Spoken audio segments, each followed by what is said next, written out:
The date is January 27th, 1995. The survivor interviewed is Regina Lewin. The interviewer is Deborah Cattler-Kubitz in Los Angeles, California.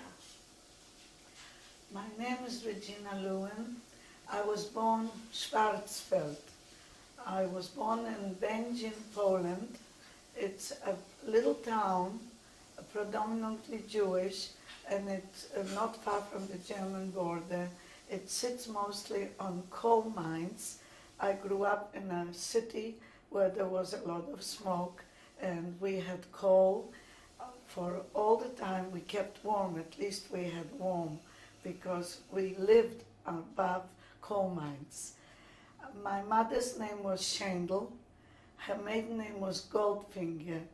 My father's name was Herschel Schwarzfeld, if it's easier. I was an only child. I was born on October 3rd, 1927 in Będzin, and the next large city was Katowice, if it helps. I went to public school. This city was divided by choice. The Jewish community, the Jewish population, had a girl Jewish school. It was supported by the Jews, but it wasn't a private school, it was public. But all girls, all Jewish girls. There were 2 or 3 of schools like that. There were boys' school, Jewish boys' school, and Jewish girls' school, which meant that Saturday and Sunday we didn't go to school. Sunday was normal because Poland was predominantly Catholic, but the Jewish community tried to keep Saturday off. So from Monday to Friday we went to school. I do remember very heavy winter time. I also remember my mother, she was very good to me. She used to walk with me to school, and in those days the children were very respectful towards the teachers, and we liked it. We had a nice life. Every summer, my mother used to send me out of this smoggy town because it was crowded, the air wasn't too good, and my grandparents used to live in the country, in very small towns, villages. These were like what they call now in America the shtetl, very little towns. I do remember as a child some of the towns had no electricity. They used to use kerosene lamps, and it was strange because there weren't big buildings. I remember a childhood with very little modern life, because every summer I used to go to my grandmother's place. I mention grandmother because my mother's father died before I was born. I don't remember my other grandfather. My father had parents, my father had a mother and a father, but for some reason I used to visit more my mother's mother. And then I met my other grandmother when my grandfather, my paternal grandfather, died. Grandma went to her daughter's house. She lived with her daughter, which was a very close little village adjacent to the one where my mother's mother lived. So I used to spend my summer vacation with the other aunt. This was my aunt. She was very good to me. I wasn't such a good eater, and I think back now how I hated to go to these family people. They used to feed me. It's hard to believe because now I'm overweight and I look fat. I was a very skinny child and I was fussy. So I used to beg my parents every June when school closed in Poland, do I have to go away? Do I have to go? What really bothered me also is that none of my parents joined me. They came to pick me up at the end of the summer, but they put me on a bus, which was an autobus. It was a transportation which went from Będzin to this town, which was called Żarki, a Polish name. It's with a Z, Żarki. It was a little town with lots of trees and forests and very nice. I used to make friends. They used to look forward to meet me every summer. But I was feeling that they make me eat, they make me go to bed. bed too much or rest too much. They really pampered me. I thought that maybe they'll fat me up when I get home. And my aunt was very nice. She used to buy me clothes. Life in Poland wasn't, especially in our house, wasn't that wealthy. And my father used to work, used to do the upper part for the shoe. I really don't know if there is such a trade in America.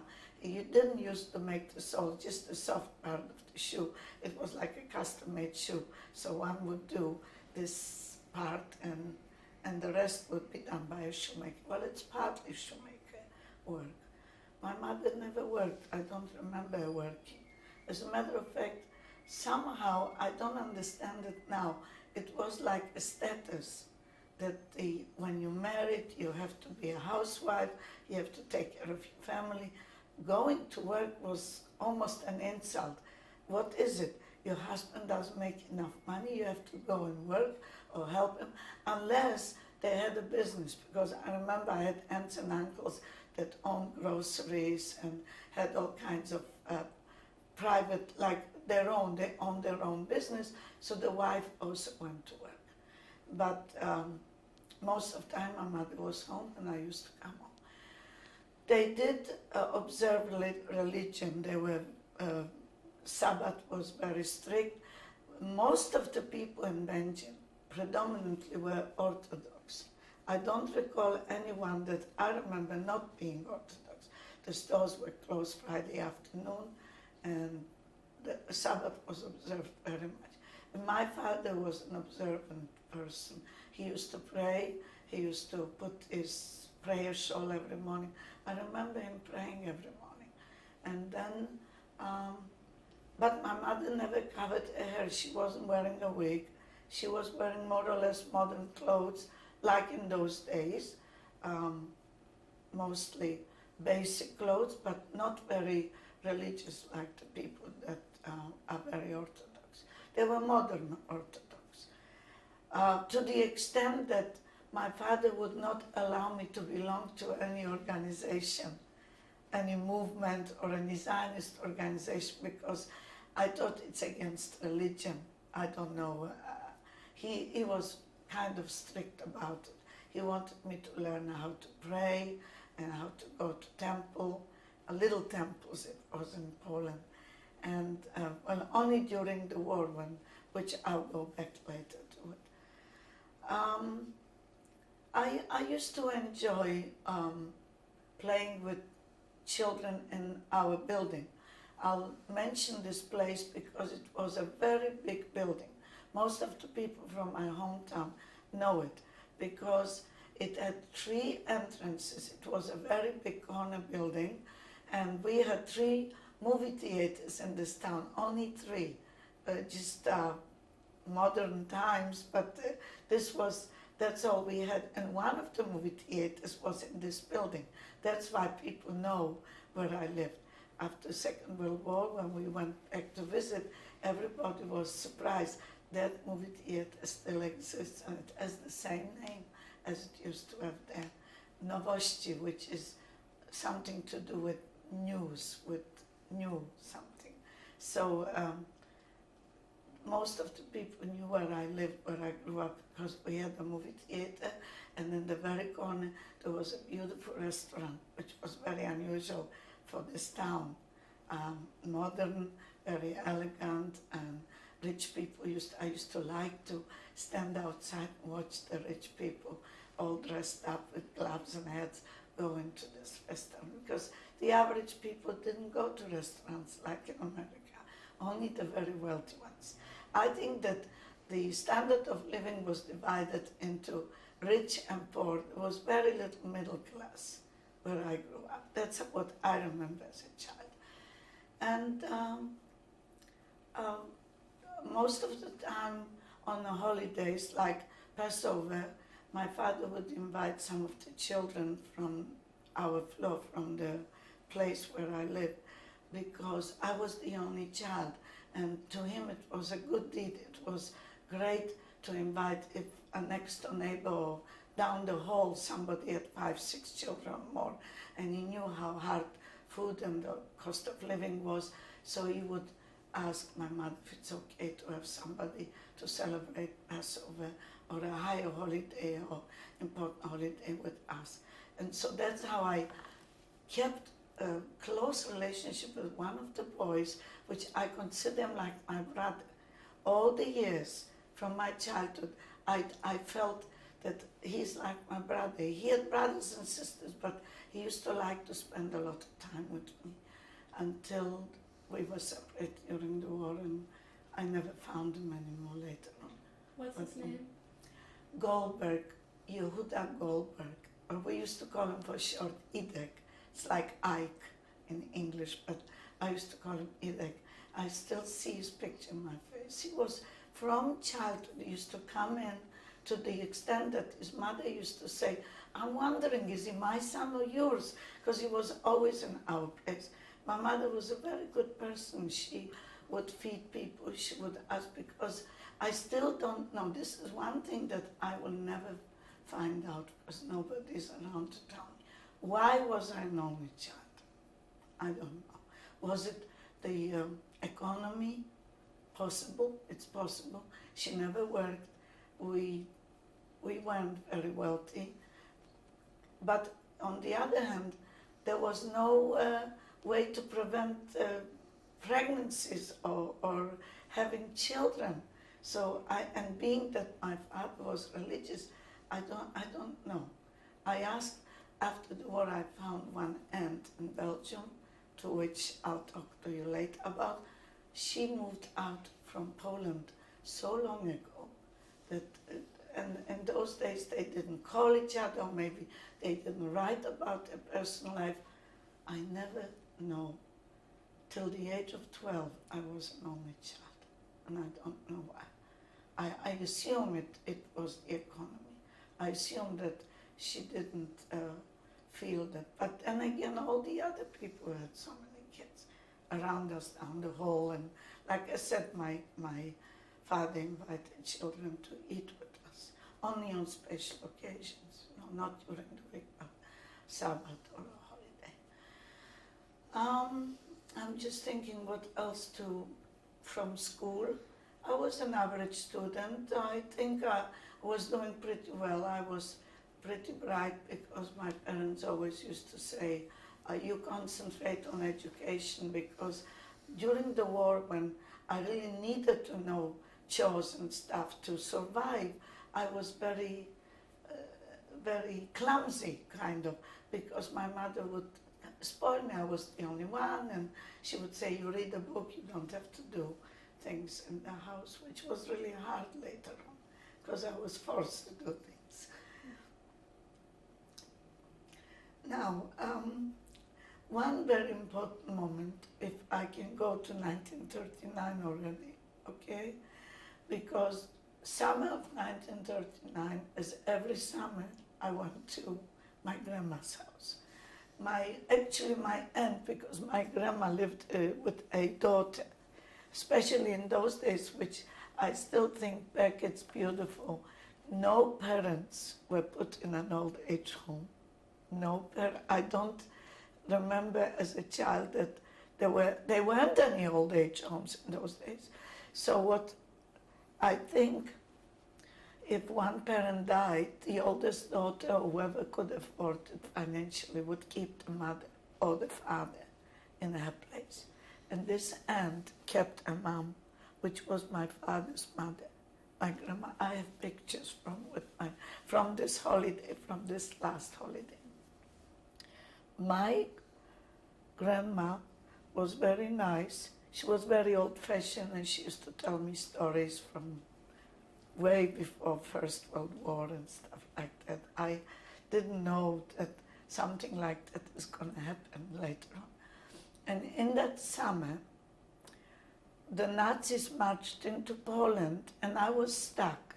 I remained with my family, and I didn't know if my parents are alive. It was September 1939. I'm ready to go back to Belgium to start school, because September was the beginning of a new school year, and this was my last year of public school. I finished 6th grade and I was entering the 7th grade. And as a rule, either my mother, my father, or both parents used to take that autobus, that transportation, and come to visit grandma, visit the family, and take me home. I couldn't go because there was no transport. There was such a situation. There was a bomb. They threw a bomb on this little town, this little village, because all the windows were shattered and there was no electricity, and we heard screaming and noises that night. And when the daylight came, the city was occupied by German soldiers. That's all I knew. There was a lot of screaming and there was shooting. There was such a noise, and like an earthquake, the windows, everything was shaking, because nearby somewhere they threw a bomb. I still don't know why, because nobody told me there's a war going on. And why would they march in? They were getting closer to occupy Poland. So my question was, what happened to my hometown? Where are my parents? How am I going to go back? Well, can you imagine, you're 12 years old, you lost, my family, my aunt, my grandmother wanted me to go back to my parents. They thought whatever happens to them, they shouldn't feel responsible that I'm stuck, but I couldn't do anything about it. So we waited a few days until everything settled down. As a matter of fact, my grandma, my aunt, had a big house with a big garden, like a big backyard. And when we woke up in the morning, or when we looked out, there were horses. They were digging out everything that grew there. There were horses that the German soldiers put in that yard, in that giant. It was a big house. She grew a lot of stuff there. And we were occupied by military, not knowing what happened. Then we found out that they took the prominent Jews, the important Jews from the town, as hostages. They apparently never returned because they took them as hostages, lined them up, and I think that they were shot at that time, because I couldn't find out too much, and all I wanted to know, what is going to happen on my parents' life, I didn't know until I came back, which was, it took maybe a week. And the city settled down, and the Polish government and the mayor of the town tried to quieten down their residents. So I went myself, a child. I grew up overnight. I don't remember now thinking, can a 12-year-old, I went myself to the mayor of this little town. I told him I'm not a resident from here. I just came for my summer vacation, like I always come. I told him who my family is, and I would like to make it back to my hometown. So I don't even know if my parents are alive. So he promised that he'll write down like a permission.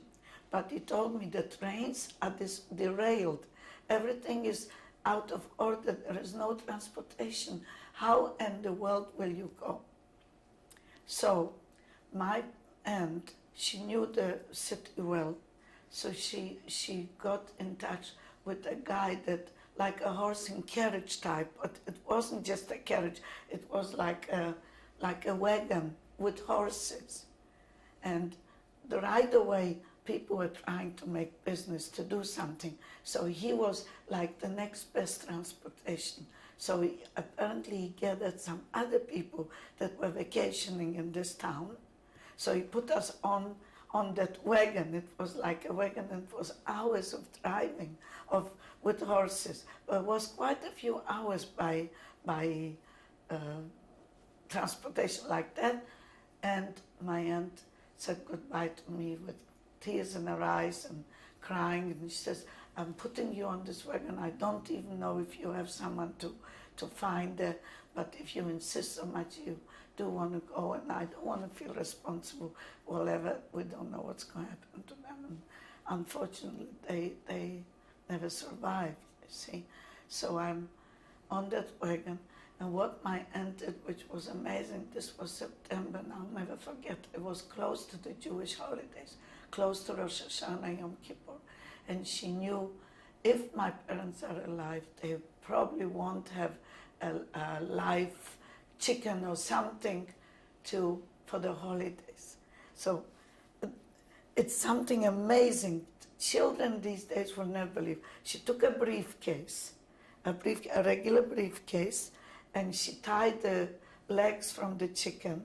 She stuck the little head out through the opening from the briefcase so that the chicken is alive if I get home, when I get home. And she put some dry goods, I don't know what it was, some flour, not flour, some, I don't know, like oats and stuff, some food that I could bring home, because she had, they were quite wealthy, they had their own, they grew their own stuff, and they had a lot of food more than in big cities, because this was like farmers, they usually had more, they had fresh flour and stuff. And she gave me a whole bunch of provision to take with me. And I'm on this wagon, it's like a carriage, but it's big and very bulky, with strangers, which I don't know who they are and when they disappeared. But she paid that guy, that guy that was carrying us back. And we drove and drove. We finally reached almost at the border of the town. My first sight was a burned down synagogue.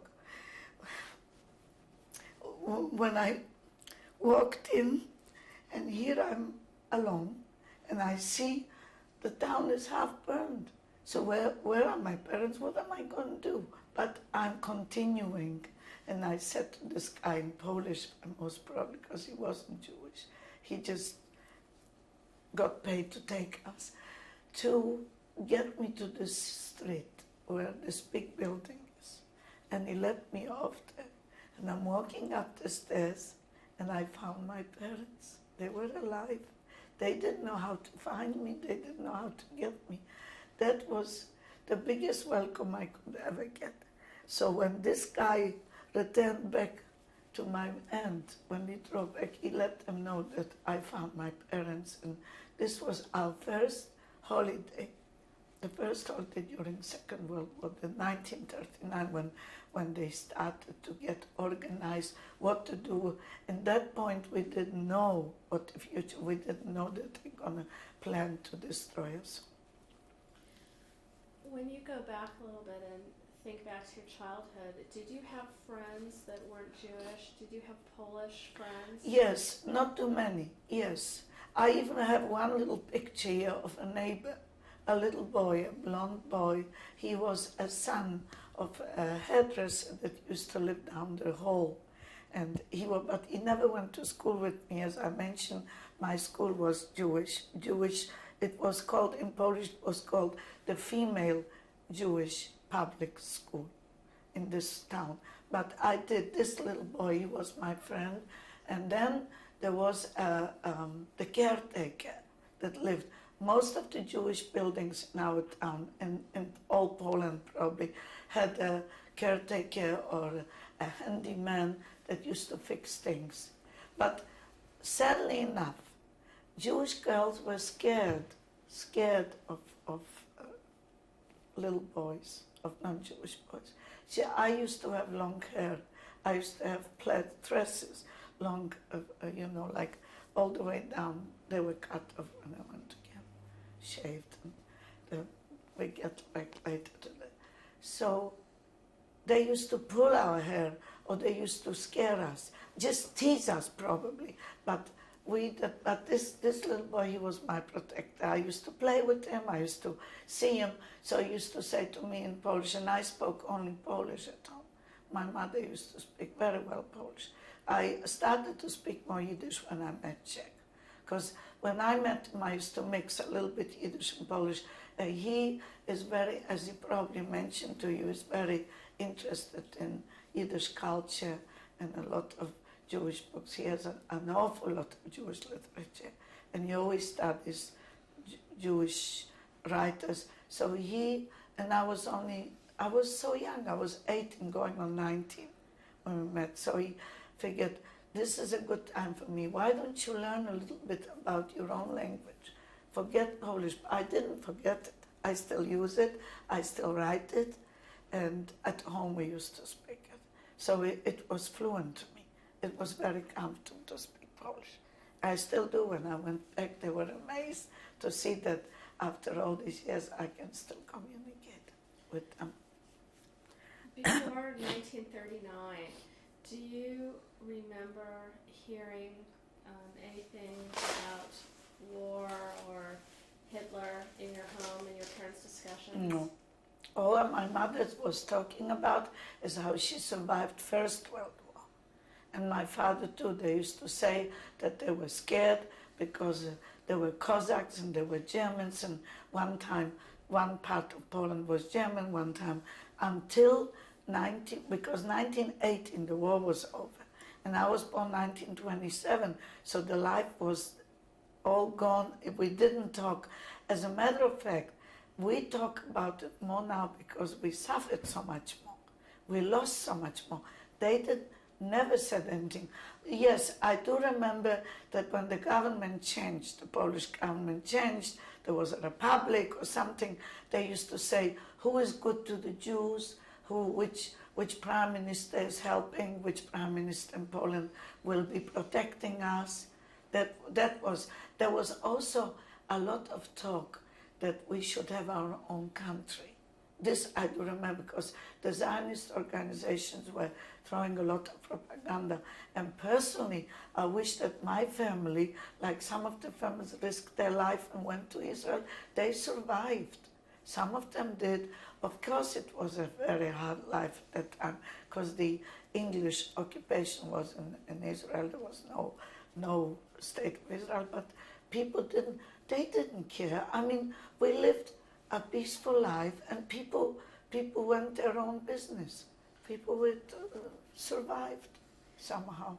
Outside of the boys sometimes teasing you or pulling your hair, did you experience any anti-Semitism that you can remember? No, I didn't meet that many non-Jewish people to feel that I'm not welcome, because it was family and the social life was different. It was always, we didn't throw parties or, you mixed in the synagogue. You went to temple, and my father would take me with when they went to do some prayers, and my mother would sit where the women sat. And so I didn't experience, I didn't even feel it. I was free. I didn't get scared to go outside. But at night, most of the time when, like I said, they weren't comfortable. They wouldn't, a 12-year-old or 10-year-old or even less doesn't run around at night, So it all came to a shock, a big shock, because we had a curfew during the war. We didn't see anything like that. And the big streets were closed for us, the major streets in town. When you think back to your life before the war, what are some of the first memories that come to mind? A Jewish religious life, smelling of good cooking and baking, and not much really, like a child, neighbors, meeting some neighbors and going shopping with my mother. Also, I remember she used to have a sister not far from us, like practically a few kilometers only. We could even walk, but we used to take a streetcar. There was a streetcar in my town, but didn't go through the local streets. Used to go from one home, one little town. So I remember going to visit my aunt, and her two boys. She had two boys, and I was an only girl. So they were like my brothers. As a matter of fact, right after the Second World War, that one, he's here, and he was interviewed already. He's working, he's a volunteer with the Shoah program. He met me, he found me right after the Second World War, because we were very close. So my memories of my childhood were being with family, with aunts and uncles and cousins. Nothing special. Didn't travel anywhere. except for summer vacation to grandma, to the little town, which I really, it was a miracle. I still cannot believe how I made it back home that time. And I stayed till 1942 with my parents, but it got harder and harder, and the new laws came out all the time.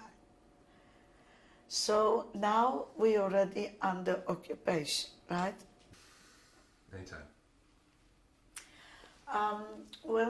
When we traveled to my hometown after 1939, this was the middle of September, almost the end, because when the Germans marched into this town, Jarki, it must have been early September days, because this is where I even heard people say that Warsaw is still fighting. This was in the beginning of September, the capital of Poland, Warsaw. For some reason, there were a lot of patriots that didn't want to give up the capital to the Germans, which is probably in the history of how Poland was defeated, and there was a lot of killings, and the Germans were stronger, and they eventually had to give in, and they took a lot of the Polish army as prisoners of war. And that was a very strenuous time for all the residents. We didn't know where to do or where to run. People, what I saw as a child, people were grabbing belongings and trying to run away. Money had no value.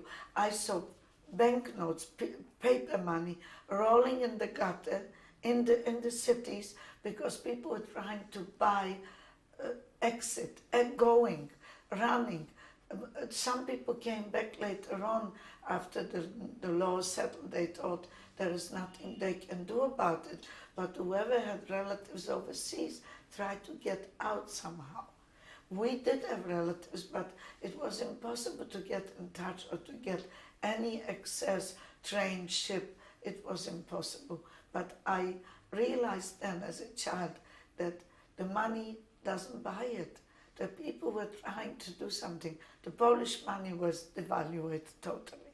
There was really, literally, money strolling on the streets, and nobody would worry about it, because the German mark was important. And also the wheeling and dealing started off with food. And because we had coal mines, this is one interesting situation.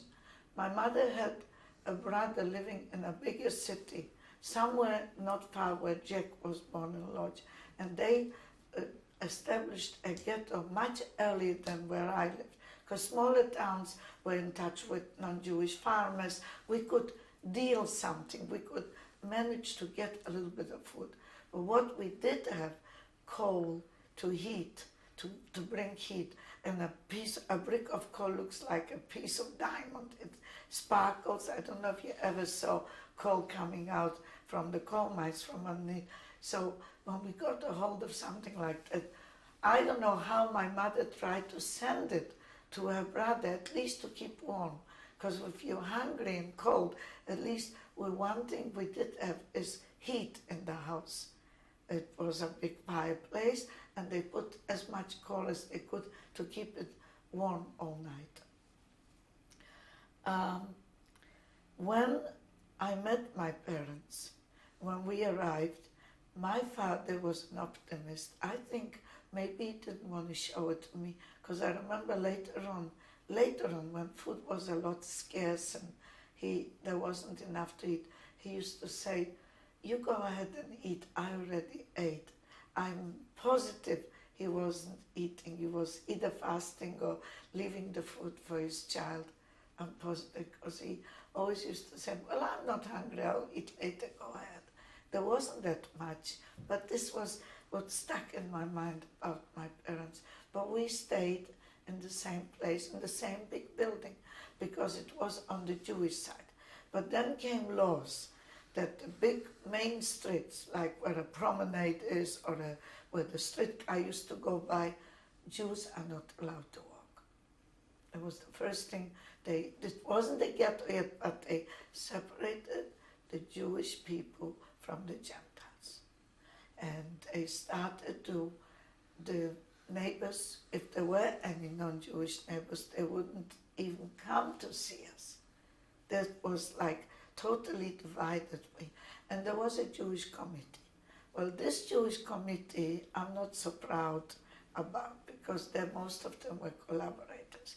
They claim, some of them that after Second World War talked about it, that they tried to protect us by sending out as many people to work to labor camps, to work to produce, to support the industry of the Nazis in order for us to survive. In some ways it's true because I spoke to a lot of people from my hometown, but these were only the youngsters. They took away the disabled, the old people, the ones that were, first of all, they started to sift out, to make like lists, who is on welfare, who is poor, also who is a criminal, also who has a bad record in town. So these people were the first one to get rid of. And then they took people which were over 50 or over 40. In those days, that mean old. So what was left is the able ones, the healthy ones. And this Jewish committee, which he was the leader, the president, his name was Mr. Marin, Monique Marin, and he was known in the history of collaborators because he was destroyed at the end from the Nazis. Just like all the ghettos had a president. He was the king, and he was the one that separated me from my parents. He was if the transport wasn't enough, he wanted to do better. He wanted to do more. If there was that many people, he wanted to supply more help, more Jews. And he kept on saying, there was another trick that they did in the beginning, which was 41. They would take young men in their early 20s or 18, 19-year-old, 20-year-olds, in their early 20s, capable men, send them to a labor camp, not a concentration, there was no concentration camp, and send them home for a special holiday, or send the wives or the family a check, a paycheck. So this was like a cover-up. This I even heard when I was home. You see, they're alive, they're working, they're providing, and the wives get paid by the Germans. So it's not so bad, is it? It's not so bad because they're doing a job, and this way they'll survive. And the wives get some kind of a pension. It was such ideas that they brought out ideas, and I remember distinctly where the Jewish committee was. And they were employing men, which I used to have friends. My mother used to say, he is a policeman now. We were scared of them. They were wearing white hats, Jewish boys with stars. This was only in my hometown. I don't know if it was anywhere else. A white band, it would say militia or something like that, with a hat, like a sailor's hat, with the thing here and the Jewish star.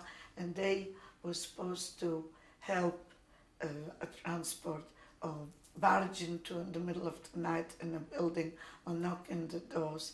And we were shocked because some of those boys joined to survive. They didn't think of them being collaborators or helping the Nazis. They were thinking, that's as a way of surviving. This is a way I'm gonna manage through the war if I do that, or if I'm not doing it for the Nazis, I'm doing it for the Jewish committee. And the Jewish committee had meetings, they were contact, they lived like kings, they had everything, they had access to transport, to go places. But one thing I remember about in the beginning of the war, because they were always picking on men, on Jewish men like my father. A beard or glasses or looking Jewish was too much for them. Especially, they did it for fun. Some of the soldiers, the German soldiers, they would make fun, they would pick or hurt. So we had, this I remember as a child, my father had a close friend, a doctor, a Jewish doctor. He was still allowed to practice. So he made a certificate out that my father, health-wise, is not able to stand in the line for a ration, for a bread or potatoes, and I would be able, because I volunteered. I said to my father, they're going to hit you, they're going to break your glass. My father was wearing heavy glasses. I have a picture here. And I don't think it's safe for you. So he gave me the certificate, and I would stand for hours in the line for my father and my mother, and I was so proud when I could come home with some rations, some food, some tea, sometimes dry goods to cook, something like noodles, something that a ration was allowed. They used to say, we're going to have butter today. Everybody was standing for hours. And I'll never forget how hard it was to be in the line with all these people and standing there and waiting to be helped. And they came over, they screamed at me sometimes, Asma, what are you doing here in German? I would say, my father's sick. And then I was afraid to say sick, because then they started to get rid of sick people. And so you didn't know what to do. And the scares, the fear, continuously living in that fear. And that was from the beginning of 40, 41. But in the midst of everything, I still had a group of Jewish girls, what I'm trying to remember, and we met in a home illegally, because that was very dangerous, as a group of Zionist movement, to give us hope, to do something, to learn Hebrew songs, to get together, risking literally our life. I was afraid to tell my parents. I remember one day I came home and my mother was so worried. Why are you going? I said, I'm not going far. We're not talking about miles away. It was down the street, maybe somewhere. And I met some people and I learned about a socialist Zionist organization. And I never heard it in all my life, because my father wasn't allowed to talk like that. Anthropology, not about the 7 days that God created each day. There were so many interesting subjects, and the right of a girl that is equal, stuff like that. But then they were afraid to meet.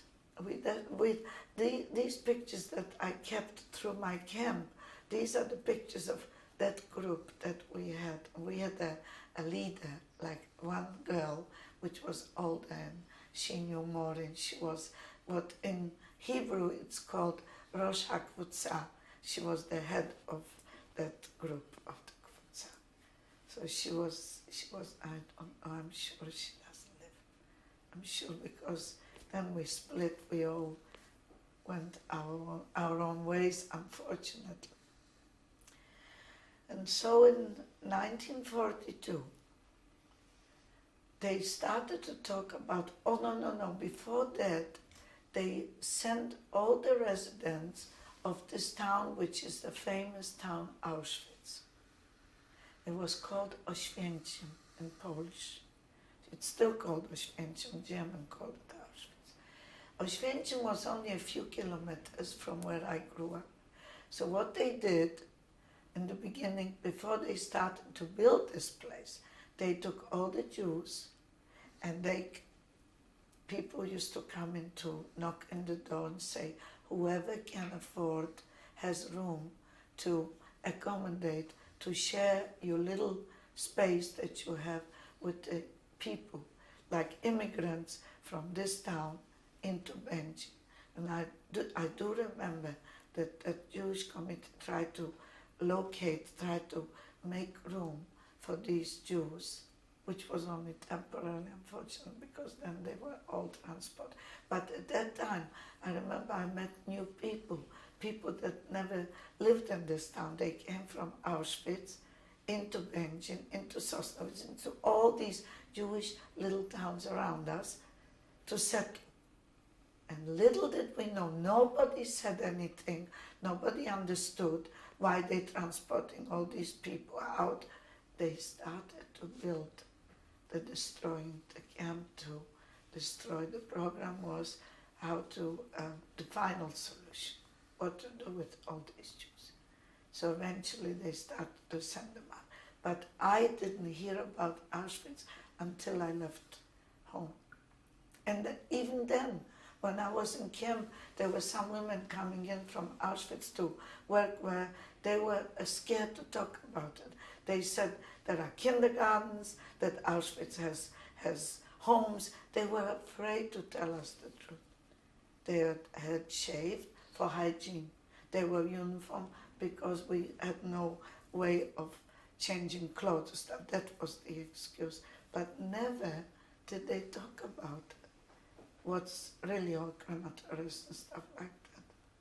We did find out later on in the camps, but it wasn't later on. So in 1942, there were rumors about a ghetto. The ghetto was supposed to be on a field, outside that street where I lived, outside those buildings. Those buildings were later occupied by the non-Jewish residents, by the Poles, whoever took over. But I wasn't home anymore. So what happened is around May, it was after Passover, 1942, there was a law to gather all the Jews into one point, they called in German a Sammelpunkt, like a gathering. And this was an orphanage, used to be an orphanage, Jewish orphanage, but the kids were gone by then. And this was very close to a train station. And so they gathered all. My father used to work in a factory then for the Germans. They used to have, it's probably, well, it doesn't exist now, but probably a lot of people with the last transport that left Benjamin were still working for this company. It was called Rosner Factories. It was like Schindler had the production. That was production in town.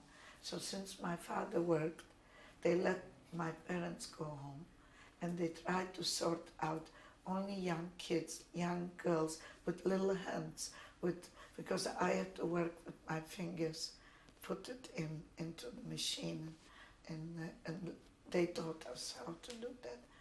So I went never home.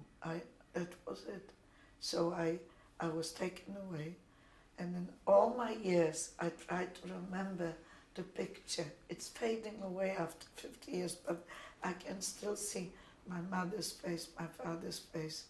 When they waved, I was taken away, and she was done like that. I had pierced ears as a child, gold earrings.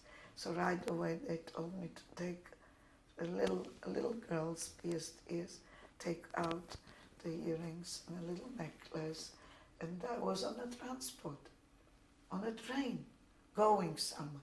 Well, that wasn't too far. It was a few kilometers from Benjamin. We were stopped in a big selection place. Somehow, I don't know how, without telephone, without mail, somebody must have contacted my aunt that lived in that town, my mother's sister, my older sister, which is not with us. I don't know what happened done to her. But she came to the gates, we were all behind. This was called, in short, in German, Dulag, a Durchgangslage, transferring camp, transferring, that we were only there to transfer to another camp. And she came to that gate, and she looked at me, and she said, "Your parents are okay, they're home. Try to be okay. Try to support, try to survive," something like that, she said. I haven't seen anymore. And they gave us those, like a tin bowl, a bowl to have soup in. It's made out, it's like a tin, like aluminum, a bowl. Each one was holding a bowl, and then they were like serving some kind of food which looked like soup. and to eat it like that. That was my first experience. And I had such nice hair when I came to the camp, and they said, Antlausen, which means against lice. Against lice. They're gonna shave it and go to camp. So they put us on a train and we traveled and traveled. Some girls started to hum a song and try to be cheerful, and some were nasty, some were picking, and we tried to huddle and nothing, no clothes, no nothing. We stayed in that place for who knows how long. I don't remember how many days we traveled. And then we finally came to a brand new camp. That was really a blessing. I thought this was a relief because there were clean blankets. The barracks smelled like nobody lived there. They built it. They just built it. And it wasn't barbed wire yet. And it was a camp, a working camp. It was production. And so we were given numbers, not tattooed, just numbers. And they said that once we settled, you'll be allowed every 2 weeks to ride home, which we did. I used to get every 2 weeks. But what was so interesting, my father had a sister in Belgium. That's the one that later on I found and went to. This sister was in hiding. The Belgian Gentiles, may they bless their heart, they weren't as mean. I don't know why. I'm not saying all the Poles, because I met very nice Polacks too, but they were so jealous of the Jews that wherever they saw a Jew, they were reporting. My uncle, my aunt, survived in hiding. He risked his life to go to the post office, took off his yellow, to send a package to me, to camp. And the post office knew that he's Jewish. She pretends she doesn't know him. Mr. Gold, my uncle. I told my aunt and uncle after the war that God gave them a lot of years because that's how I survived, that's how they helped me. I have a picture here of them, there is one picture. My father wrote to me every 2 weeks. I was allowed to write to the US, and this is only until 1943. Then everything stopped because they took all the Jews and they didn't want us to know what happened to our family. So the last postcard, I think I have it in there, came back. No more Jews. And we didn't know. We were hoping they're alive, but nobody knew. They closed the mail. So from 1940 to 43, which is a whole year, working, and I'll explain what we were doing, what was the production.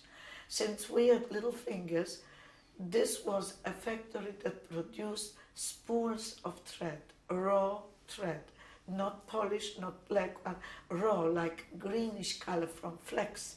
The flaxes went thread. We used to get like a rubber apron.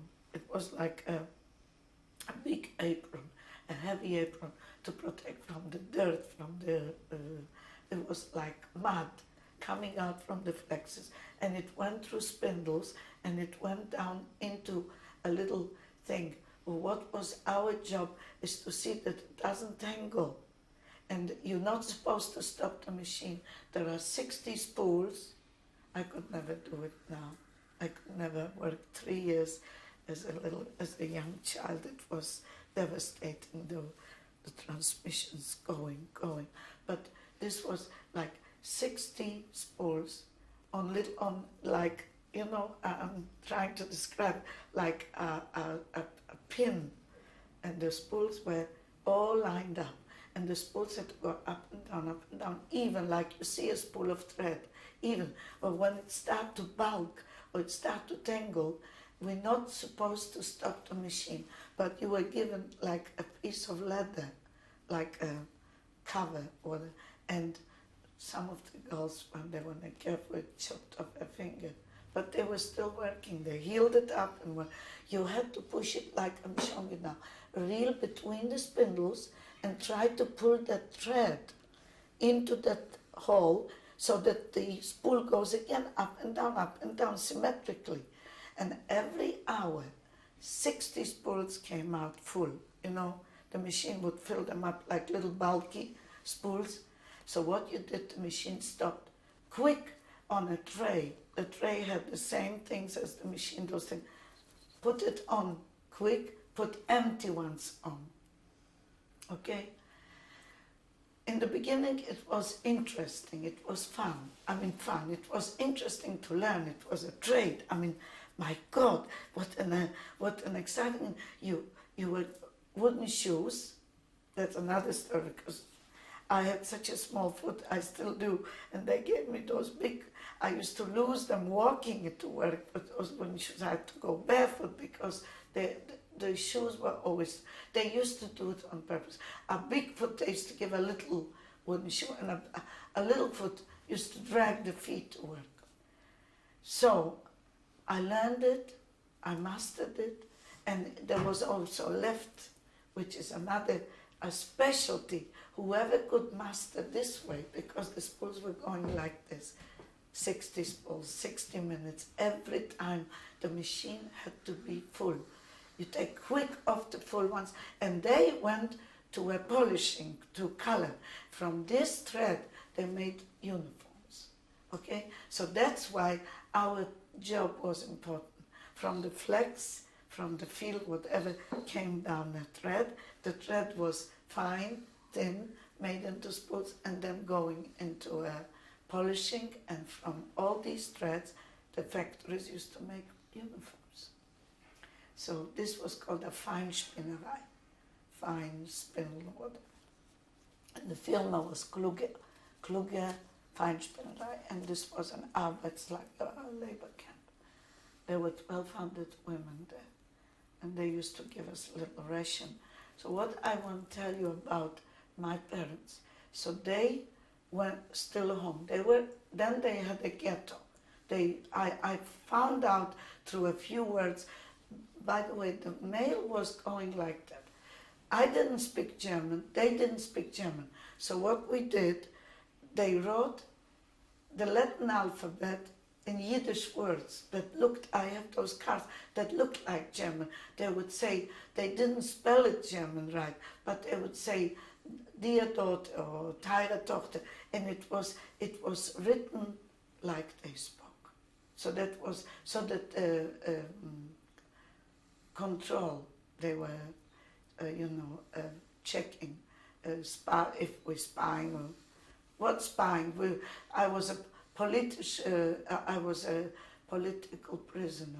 I didn't understand the word political, but Jewish is a political prisoner. I was a political, to wear that sign, political prisoner, because we were Jewish. What is a child political?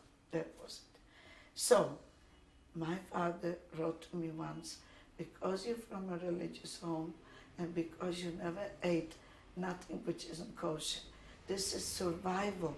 This is very important. We don't want you to, anything that was given to you to eat. I'll never forget the way he explained it to me in his mail. Eat anything you can get. Whatever you receive, it's important.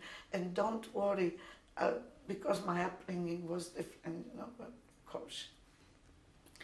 And one time I received a few, I've got postcards. My aunt gave them to me back after the war when I came to Belgium, that she heard from my parents, and she's going to try to help me, which they did. And they were in Belgium. They were all the time in hiding somewhere in a basement. So they came out once in a while. They would send me a little package. The package consists of stuff which I didn't really need it, but excuse me, I could make food out. I could sell it or give it to people that were in a position to give me a piece of bread or a bowl of soup or something like that, because she would send me, sometimes it was something to wear, which I wasn't allowed to, or, well, what was a good part was bouillons. I could always get a hold of somewhere hot water, and it was like a soup to us. Well, basically, she helped me to have my strength to live. And I memorized in my head the address. where they are, because there was an address on the postcards, which I still have, to be able, if the war is over. And I have little notes from friends in Polish that wrote me on toilet paper, on anything you could hold on. We be, soon we'll be free, soon we'll be free.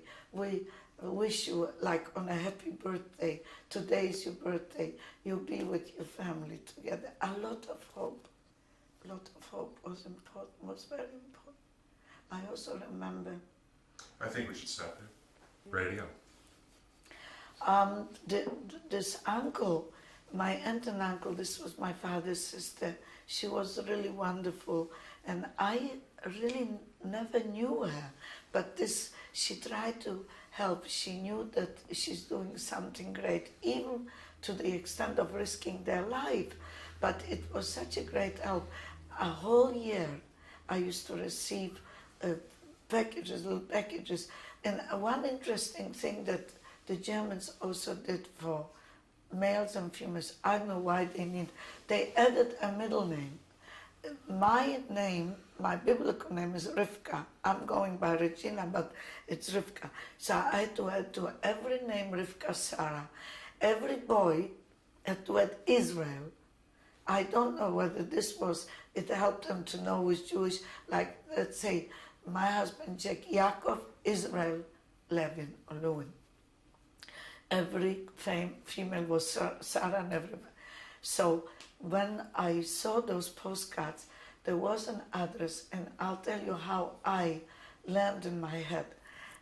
The spelling I used in Polish, I didn't know that there is a different way of saying. So I used to say Rue for Rie. Rie is a street in French. Later on I learned French. But Rue Gaucheret. That's how I said it with, like, Rue Gaucheret, Bruxelles.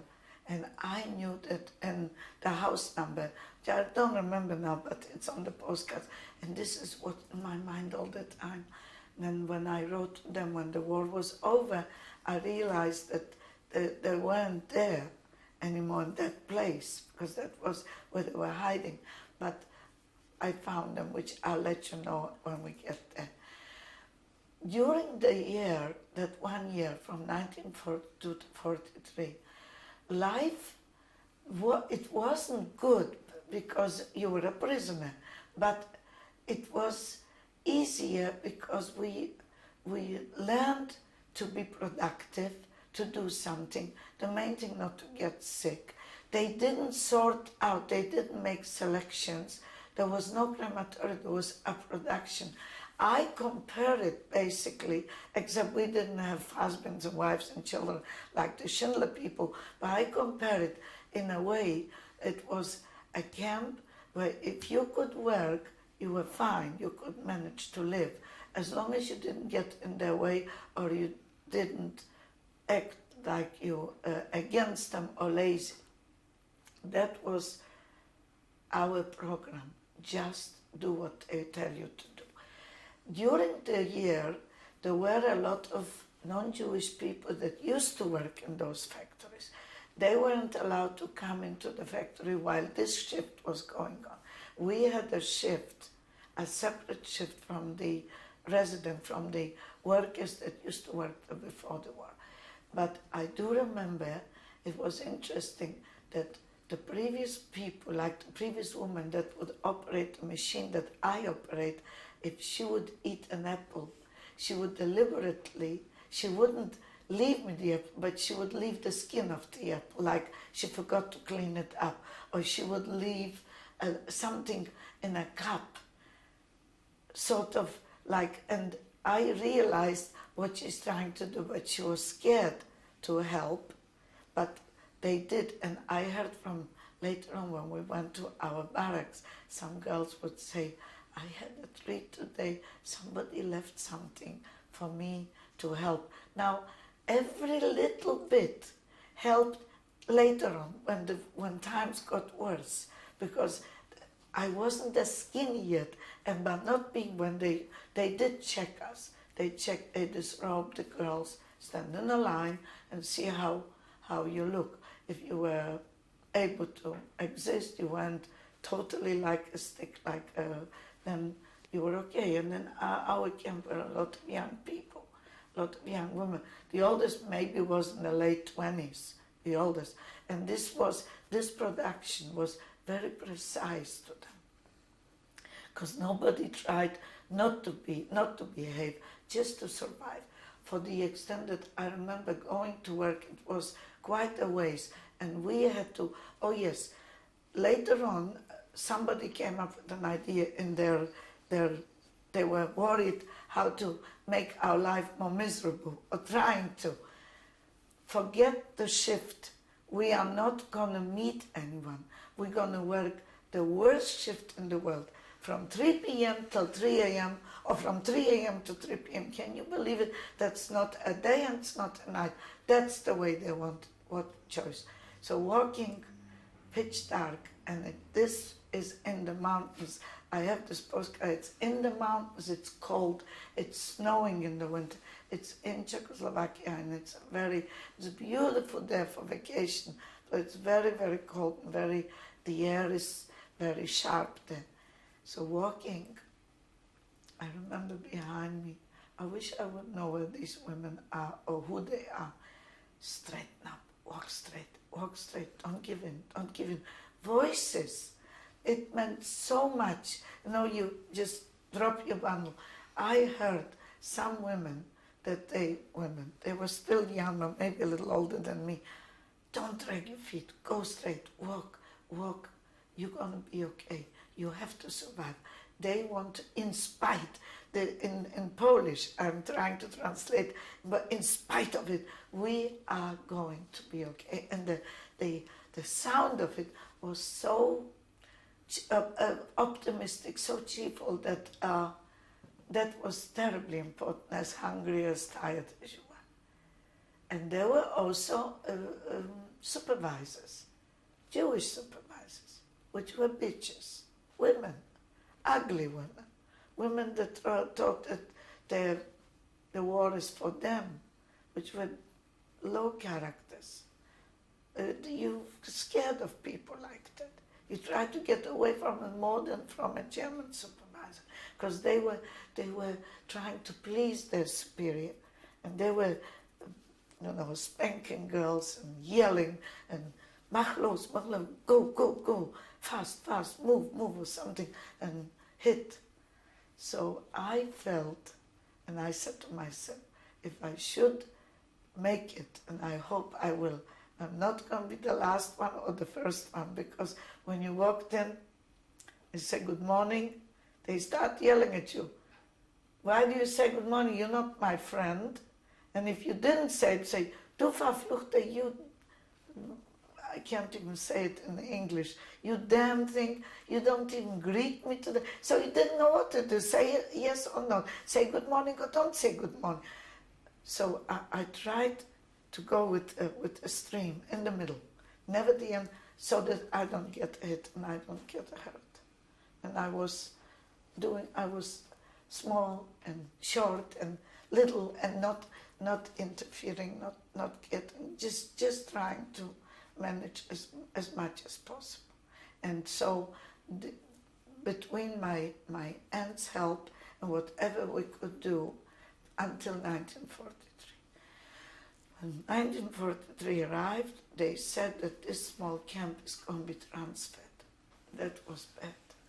They took us, we heard rumors from some of the supervisors that they're going to go in training and they're going to assess, these women that were wearing uniforms were female soldiers watching the camp, just like doing a job.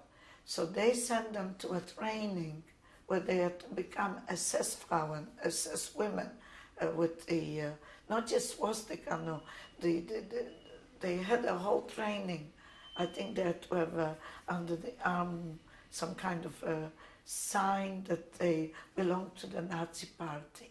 They became Nazi party. So we heard from some of the girls, the women that were wearing them, that they cried.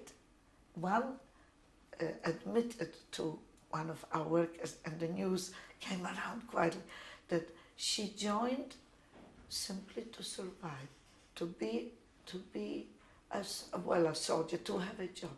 But she was never a Nazi. She was never trying to be a member of a party. They forced them. And those women, one day I remember one girl said, one soldier, "What, you crying that you lost your parents, you cried that you were away from home. I miss my family too." A girl in the uniform said, "I miss my family. I don't like to be here as much. I would like to be in my home." Who knows from what town in Germany she came? I don't know them, but they sent them to watch us. And they came from some other German town and they never went back. I don't know, they probably survived, most of them did, because our camp wasn't, they weren't literally criminals. They didn't kill or shoot anyone in that camp. So they, after the war, when the Allies marched in, they gave them a sentence. And I assume after 7, 8 years or 10 years, they were all free to go, I'm sure. I never went back to Germany, I never will. But that was the idea, I think, because they just joined the Nazi party. And I think they were forced to do that. So at that time, when they were training them, they took us, like about 1,200 of us, into a larger camp, which belonged to the same company where I worked. Did that camp have a special name? Yeah, this was called Oberaltstadt, which would translate in English old city, Oberaltstadt. That's a little town. It's not far from Prague. It belongs now to Czechoslovakia. Because I never was, yes, I was in Prague on the way with the Red Cross, but we didn't stop on the way to Poland when we were liberated. We had to go through Prague. Prague is, I think, the capital of Czechoslovakia. But this town, that was already tough, because we went alone. We joined some old-timers, and you're probably familiar, you probably heard it from people. Once a camp, just like a prison, gets new inmates, they're the victims. They're the worst. They get the worst work. They get the worst barracks. They were pushed around, and it wasn't the same. So we tried to hold on to the ones, like I had the barracks, I had the bunk where we slept, like bunks all over that room with other women that I knew from the beginning, from 1942.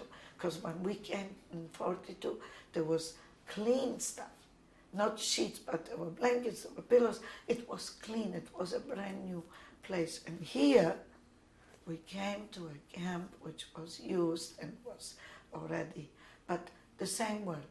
So they assigned us. By the way, they knew my number is so-and-so, you're assigned to this and this factory, and you know what your job is, and you know what you're doing. No more mail, nothing. And in that camp, we had a man which was a maniac. I think he was, either he hated women, either he was some kind of a pervert. He hated women with passion. He looked at us and spit. He looked at us and was trying to think the worst idea. After a day's work and production was doing okay, we did all the things. He would find an idea what to do. This I'll never forget. It was pouring, it was winter, this is in the mountains, and some of, like we had this week here, some of the gutters were full with water, some of the water was standing there blocked. So he took buckets, lined up all the women, and asked to empty the water. Can you imagine? This was such an unnecessary, it was crazy, but he was sitting there with a whip, like a whip, smiling, enjoying it, and each one tired and hungry, not enough clothes, not enough coverage or shoes or underwear. And this was, I can still see the face. Some of the girls fainted, some fell in the mud, like a line up to carry a bucket of water, empty it, carry a bucket. And this was going on for hours. We had terrible shifts. We came home from work and then 4 hours, and then they tried to punish people for all kinds of ideas that they brought to those places. This was already hard. And there was no help, no medical help, nothing. This was the worst part. Every one of us that we knew each other, try not to get sick, because once we went into this section, which was like what they call the crank about the building of the sick, typhoid, you never came out. Never. So how do you protect yourself? What do you do? But I don't know. I still don't understand. Now, my daughters, anybody catches a cold, I'm talking about 3 years without hardly any clothes. Another thing with which we didn't menstruate. I don't know what they did. Most of the girls were amazed. I was just beginning to be a girl. There was no cycle, nothing. We were checked after the war, right after the war. Thank God I have 2 daughters, but I mean, that was strange. None of the women had their period at that time. So, I don't know, some people say they put something in the food. I think malnutrition can do it definitely when you not enough vitamin and you know, people were losing sight, people were losing teeth, which thank God I'm an old lady and I'm still okay, but it also may be because I did have some help between, you know, occasionally we got to share something, like if I managed to get something, we shared, and if you cooperated with the girls and one helped another, as much as we could. And when you're young, I mean, a 50, 60-year-old can never make it like that. But 3 years in such conditions. And then 43, 44, we started to hear rumors that the war is going to come to an end. There were bombings in between. There were, when we went, they were building under the factories bomb shelters. And we were happy. We broke to work. And we were laughing and singing. Nobody was afraid, nobody. And thank God the Allies were cruising around. They didn't throw the bombs. Apparently they knew those are concentration camps. So there was a lot of rumors that the Allies are close and there was bombing, and we wanted to go. I remember girls committing suicide. Couldn't take it anymore. There was some that were beaten badly. Sick. Did you ever think about committing suicide? No. I wanted to see my family again. I said, I can't do it. And what I believed in my heart, always till the last minute, if I'm encamped at home, there must be a life. They wrote to me, I have proof, they are okay. I was not for a moment believing that they wiped out the whole town, and that was the end. I never. And I must tell you, optimism, believe in something, can keep you going at night, and some people were, you're stupid, you're an idiot. I don't want to hear it. I don't want to believe that I'm such an idiot that I will never see. My mother was only 39 years old. So I figured also, if she would have left my father, she would have gone with me. Because in my camp, like I said, this wasn't an extermination. There were mothers and daughters working together. As long as you did what the factory work. I remember she waved to me. She didn't leave my father. They both went. The only thing I would like to know, I never will, if they suffered long, if they took them, if they burned them, or if they gassed them, or whatever, how long they suffered. If they had a fast, it always, this one thing always thinks about. But you know, when I was liberated, I wasn't as emotional as I got older. Everybody was an orphan. Everybody was liberated. We were all young people. We were all starting a new life. I mean, it wasn't a novelty. I wasn't the only one. I wasn't an orphan. Here I am alone. We were hundreds of us. We came all back together. Didn't think about it. I didn't even mourn. I didn't mourn enough because I didn't think about it. I convinced myself they're not dead. It can't be. And that's the way I lived till 1945. But in 1944, when the rumors were that the Germans came back from Russia, defeated, that the Allies started to approach, we used to say, come on already, when are you going to come? We were praying that the Allies get into the war and come.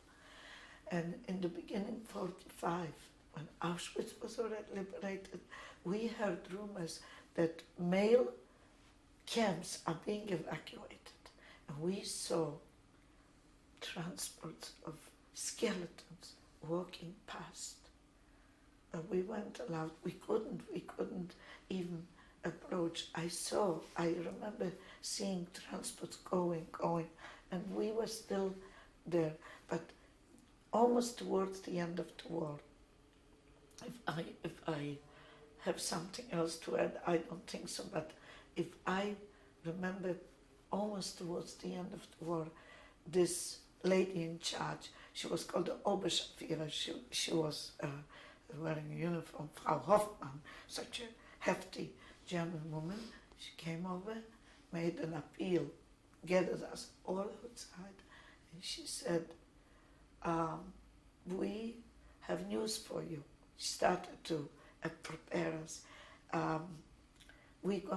The war will end. She didn't say Germans will, the war will end. And when the Allies march in, whoever is coming, tell them that we went bad to you or something, a whole speech. And they started to bring out from storage a little bit of clothing, decent clothing. She gave us threads and needles, put a button, don't look shabby. They tried to make up because they knew that Hitler's dead. We heard that Hitler's dead. We didn't know if it's true, but we heard months before that Hitler is gone. He's dead.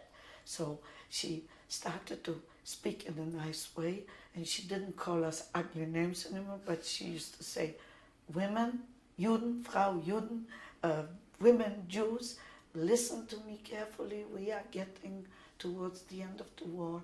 We weren't killing anyone, which they didn't really, but they beat up and made all kinds of miserable things. We won't put in a good words for him. Everybody say, jawohl. Okay. But then, when the first Russian tank broke the gates and barbed wire, when they walked in, girls went crazy.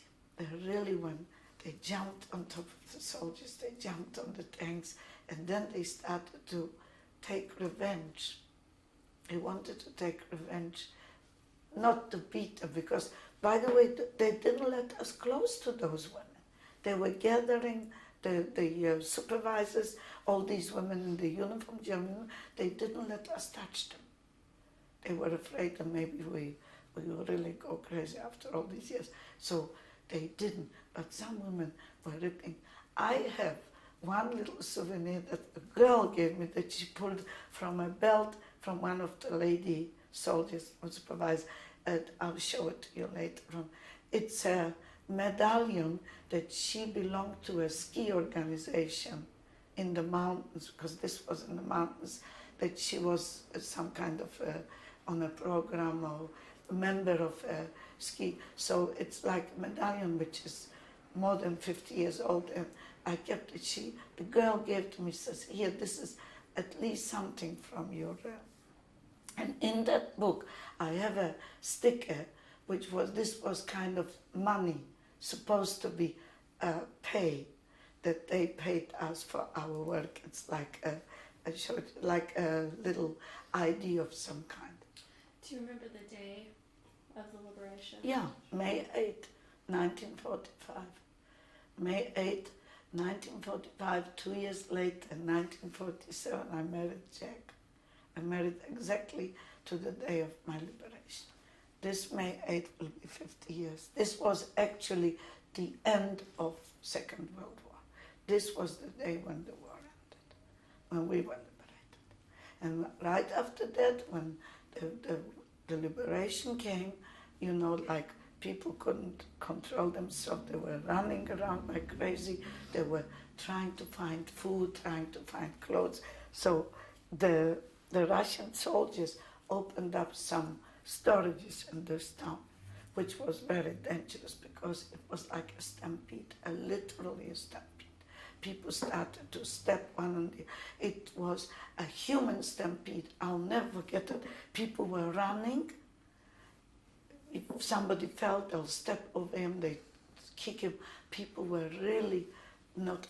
I kept on saying to myself, we managed 3 years. Let's not go crazy now. Let's try to control our feelings. But I do remember that run.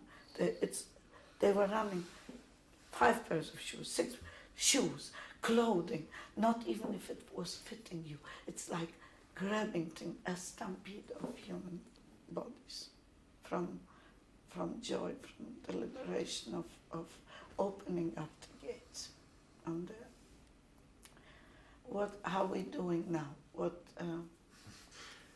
I'm at 26 minutes, 27 minutes now, and Okay. so Maybe this is a good time. okay, to we can just- stop. Yeah. I'm rolling, and now's a good time. I have here with me my younger daughter, Sylvia Barocas. Her married name is Barocas, and she's now here in my house, and she's very precious to me. She's named after my mother, and for some strange reason, maybe somebody up there designed it that way. She always reminds me of my mother. She has the same mannerism, and she's as good a person as my mother was. And I do hope that she never goes or experiences what I experienced. Okay. As soon as Mike Yeah. tells you. And great. Let's continue, please. We are now May 8, 1945. Everybody's rejoicing. We are actually free. And then this feeling is frightening because none of us, we always hoped for the freedom. We always, most of us were waiting for that moment when the Nazis will be defeated, when the war will be over, when we can do what we want. But then comes the fear. So what do we do now? Who's going to feed us? How are we going to live? Where are we going to work? Is there a family? Is there a Poland? There was so many questions in your mind which scared you. I mean, we're talking about who's going to feed us. The food that we got was very, very minimal. But at least it was a program. It was like you knew that you're going to get that ration, that you're going to have something. Now, where is there was no question of going shopping or having money. That doesn't enter your mind. But the fact, the freedom, you can go to the bathroom, you can do what you want.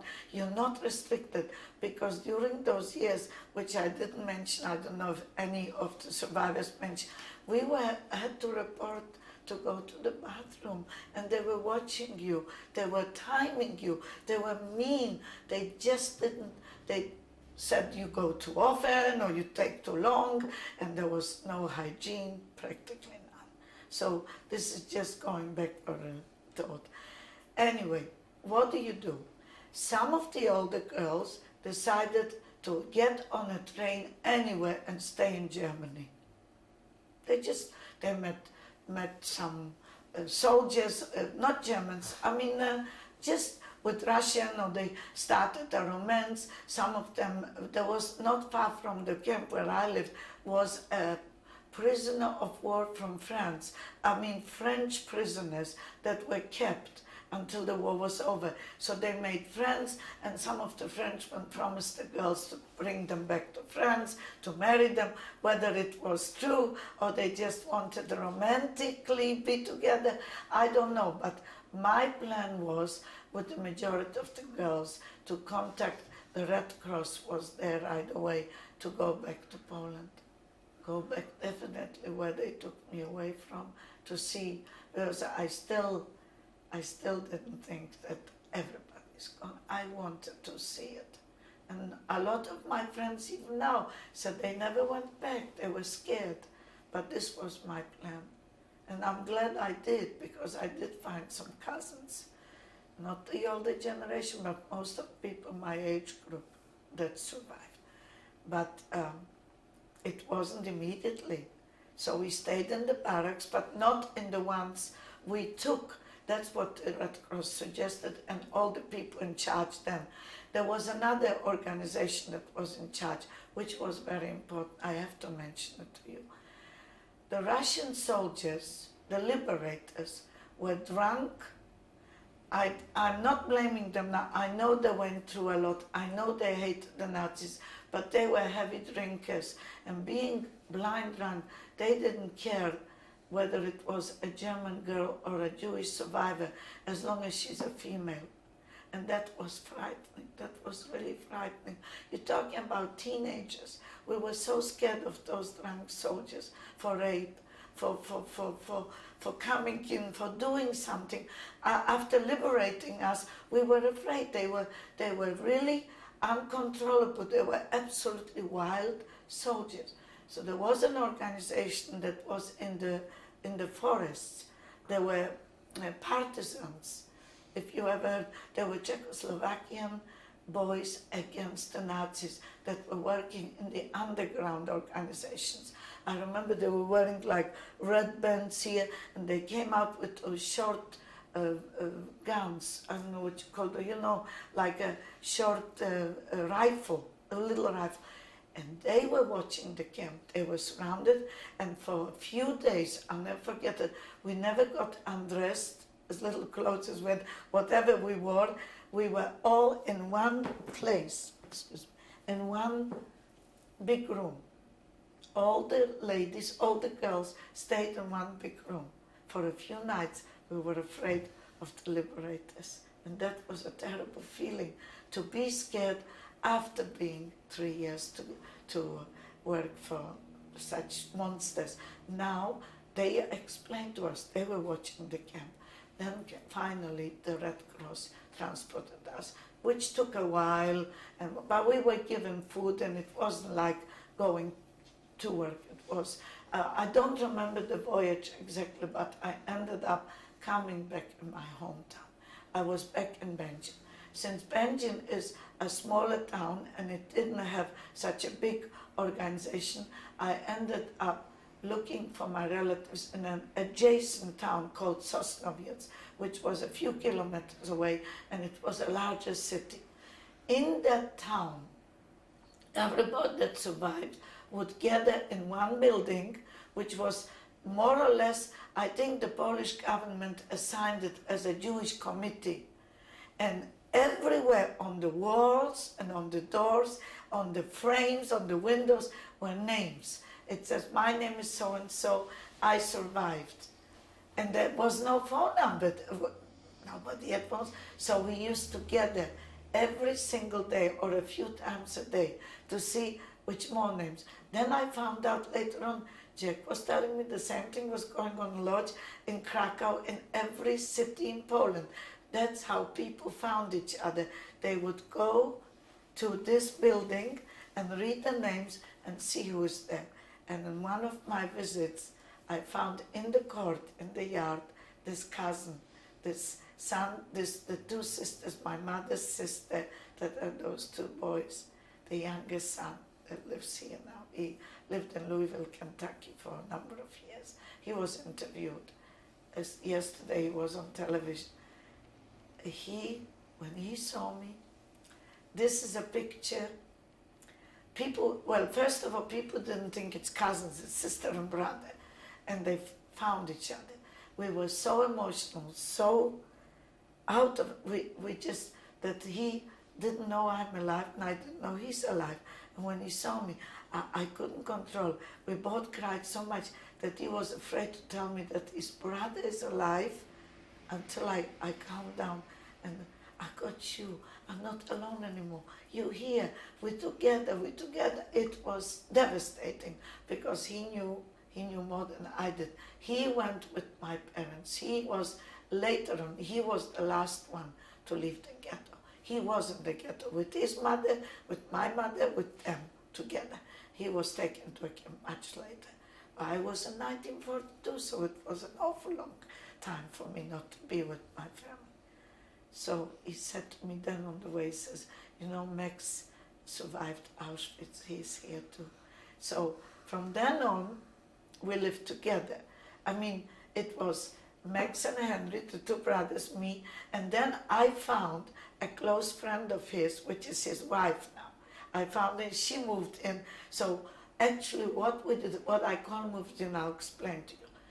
My uncle, his father, Henry's and Max's father, was a coal miner, the only Jewish coal miner, because you never heard of something like that. The Jews didn't have a profession like that. He was a coal miner. He was digging coal from under the ground, and he worked with all these heads at coal mines. And I was so proud. I had an uncle, a coal miner, and he, unfortunately, he was with his sons in camp. He never made it, didn't survive. That was a separate story. His son told me that, my uncle's. So because he was a coal miner, because we went back to the town where those boys lived, the mayor of the town assigned a nice apartment to the kids, to those two boys, to Max and Henry Rosemary, because the father was a citizen, he worked as a coal miner. So we got a nice apartment. This apartment was taken away from some Germans probably, I'm sure, because I'm talking about a location where this was not Belgium, this was Upper Silesia, where predominantly the people are like half German, half Poles. This was like, I don't know if you ever heard of Volksdeutsche. When the Germans came in, they said they're Germans. Then some Czechoslovakians did that too. When the liberation came, they said, I never spoke German, I was not a German. They said, but I know they did. You see, once the government changed, they were something else. That's all. What can you do? That's the way the world is. So this apartment, which was very comfortable, so the girls had their own room. So I found this close friend of theirs, which then later on was Henry's wife. And Max, he's gone now. He had, after the war, he had a very heavy car accident, unfortunately, survived Auschwitz and was killed. It was a head-on collision in Bedford, Indiana. He's gone now, but I don't want to change the story. But his wife was also a friend of ours, and all the girls, we lived together. And I began to look for family, but while living with those two cousins of mine and the girls, I began to search in my head the address of my aunt, which was so wonderful. And I kept on saying to myself, if she was in hiding, it only makes sense that the Belgian people did not squeal or tell on them. There must be alive someone. And sure enough, it took months. Through the Red Cross, I sent a letter from Poland in Polish to this address that I memorized in my head. And what was such a miracle, and I'll make it brief because you don't have that much time now. This letter was sitting somewhere in a building that somebody up there was helping me. A nice Gentile Belgian lady saw the Polish stamp with the eagle, and she said to herself, Mr. and Mrs. Gold, that's my uncle, I know where they are now. They're not here in this building, but this letter must be very important because it comes from Poland. I'm going to try and contact them and see that they get it. My aunt told me later how she found out. A miracle. 6 months later, I get a letter from Belgium. We are delighted to find out you made it. You're in Poland and where I was. And right away she sent me something, my sweet aunt. She sent me a comb and some soap, stuff that you could use immediately. And she kept on saying, right away, try to get out of Poland, come to Belgium. Well, it was easier said than done. Legally, I couldn't even get papers. I had no birth certificate. It was a mess. I'm talking about 45, 46. And here I wasn't even anxious because I lived with those guys. They were very good to me. They were older brothers and they were providing food and they were doing things for me. And I was never alone. This was another fear. So from parents into camp, from camp, I was never independent. Who's going to do something? And here I'm 18 years old. What is this? But this aunt was really insisting, and I realized, and even my cousins, they, in that time, they were already kind of dating those girls. So I felt a little bit like an odd person, okay? They didn't make me feel that way, but I felt if Esther is dating Max and Janet is dating Henry, and the two brides, I'm a sister, I'm a relative. I mean, it's time to move on.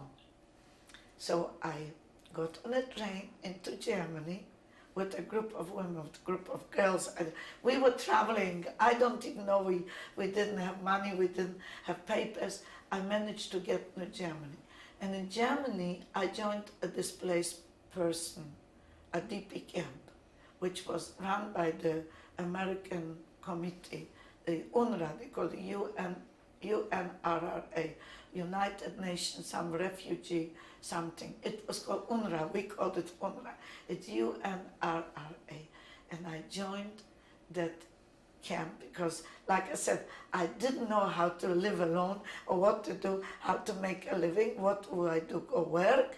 I didn't know where to go. So I joined this camp and I knew that they will provide food.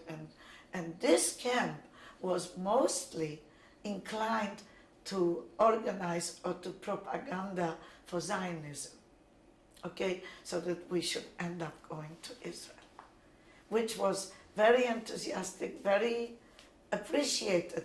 This group, I still have pictures here, that wanted all the young people to start a new life in Palestine. Don't stay in Germany, don't go to any European, come to Palestine. The Zionist organization was working on us how to learn Hebrew, to be in a collective camp, a collective like a kibbutz, and go to Israel. In the meantime, while I was being programmed and organized and having fun with those kids and singing Hebrew songs, my aunt was working on how to get me out of there. And she realized that with legal visas and stuff like that, that will take years. So simply she paid a guy 10,000 francs, I don't know what the amount then, the end of 46, or in the middle of 40, and she wrote to me into that. I wrote to her, wherever I went, I had already contact, so I wrote to her from Germany, from Bergen-Belsen, that I'm in this camp, and we are being organized to go to Israel. She didn't like it. She said she wanted me to be with her. She felt that she survived and she's my father's sister. I'll be her child. Well, she sent me a legal man, a smuggler, which took us across the border. Well, I must tell you, it was mixed feelings at that point. I am young. I never in my life was in an organized group. I was never enthusiastic about Zionism, about my own country, about Palestine, and there is a big propaganda, which was, ironically, because the ones that were trying to speak and talk about it, they didn't go, but they sent, these were illegal Exodus people, these were all, and my aunt was older, and she realized that you'll survive the camps and you're gonna risk now to go with illegal, with the English were arresting and sending to prison, and people were in camps. You know, the Exodus in Cyprus, they were sitting there. But in my mind, I had mixed feeling. Here I made such good friends, and I had a crush on a boy, and I was feeling very good about it. I wanted to be with them. My aunt sent me this guy, but I said goodbye, and I had nothing. I had no luggage. I looked like a mess at that time. My hair started to grow already. I had already like little shorter than now, because now I'm cutting them short again. I went with this guy, and he took me all night. We walked through the border, which was, I found out later, it was the route that they took. Jack and his group of friends, they all took this route from a last German stop, which was Aachen in Bavaria. It was the last stop into Belgium. And all the way when we walked, he kept on saying, your name is so-and-so. He had some ID cards in case they arrest me and send me back to Germany. What people did, I heard from a lot. They arrest them, send them back to Germany, they start. You know what that reminds me of? The illegal aliens in California. We were going back and coming back again, but I wasn't arrested. But one moment it was strange. The guy, I said to him, who are you? What languages? He said, he told me he spoke Polish with me. He said he speaks French, I had no, he was a professional smuggler. He took money from my aunt to bring me, and he delivered me. She gave him a drink, a vodka or something, and she paid him out. I think it was a lot of money, 10,000 francs. And he brought me there. But while we were walking, he said to me, which I'll never forget, he said, you're a brave little girl, aren't you? We are just here alone, and you trust me, and you go with me. I'll never forget those words. An 18-year-old, and he spoke in Polish to me.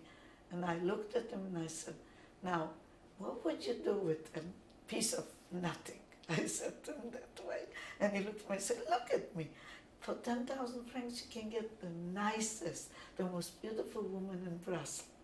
So he clapped me on my shoulder and said, oh, you're a smart one.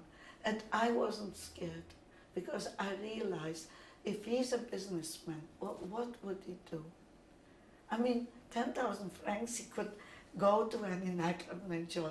But when he looked at me and he talked like that, for a moment said, gee, I did have courage all by myself to come to my aunt's house. When I arrived to my aunt's house, she bought me clothes and she took me to show me around. And this I must tell you, I'm almost finished. No? I am impressed. I never forget, as long as my eyes are open, Brussels, Belgium. I haven't seen real chocolate or oranges or real food. I can't believe it. When my uncle took me to a store, and he said to me, you know that Belgium in those days, that was about summer of 46. He said Belgium was the only country in Europe that didn't suffer as much. Maybe because the king was a collaborator. Later on they arrested the king of Belgium. His son took the throne. That was another story I had, because King Leopold was working with the Germans. But Belgium wasn't damaged as much, and they had plenty of stuff in the shops, and I have never seen. And I said, this is real? You can touch it? You can eat it? He said, yes. Your aunt will buy the food and will come home. And I tell you, this is a picture. When you live in poverty, when you live under Nazis all these years, you come to a country when you see such beautiful food. I never wanted to leave Belgium. I really didn't. But then there was the Korean War, and Jack was afraid I'll take him to the army, and we never had the right as citizens to stay in Belgium. Anyway, at that point, I was with my aunt and uncle, and through a mutual friend, I met Jack, and he was already in Belgium months before me, and I'm his friend that was traveling with me, he told me about Jack because he was also traveling the same route. They all came around that time. And that guy said to me, if anything happens to me, you tell whoever I'm going to. And if anything would happen to me, he would go to my aunt. So that was like an arrangement. Fortunately, we weren't arrested. We managed to come to Brussels. And what my uncle did, which was smart, he took me to the police. And he said, here, she's an orphan, she's a refugee, she has nobody. Can she get a card, a temporary stay, which he made me legal, which they did. But on the card, every 6 months, I had to go and sign that I'm with my family. And it said on the card, must immigrate, in French, doit migrer. And the two of us didn't like it. Then when I met Jack, I didn't date him too long because he was alone. He had nobody. He used to come to my aunt's house, and my aunt would feed him, and she liked him. And she was literally proposing for me. I wasn't even 19 years old, and she said to Jack, to something like, "Do you guys are serious about each other?" I don't know why she was rushing it, but she literally, he never said he wants to marry me. I really mean it. That's why he's always joking. He always talks to my daughters. He says he was forced into marriage, which isn't true. It's just that it came out from her. She was very curious, so maybe she was afraid that something, in those days something will go on. Maybe she was afraid that we are too anxious. But we really needed each other very much. And I didn't think it was fair to be under her, because whenever I went out with Jack, she would say, don't come home late and stuff like that. Now, when you're on your own for so many years, you don't like to be restricted and told. So I used to say, Jack, come, and we used to speak Polish. I didn't speak French then. Come with me and tell me that I'm okay or something. Because I was afraid to open the door and walk in and say, where did you go? What did you, something to that extent. It didn't take too long, a few months.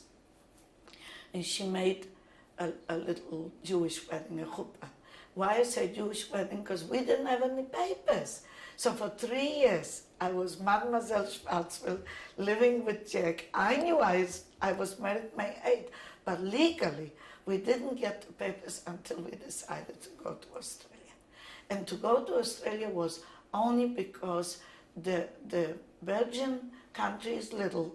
I'm not blaming them. Their constitution is very strict.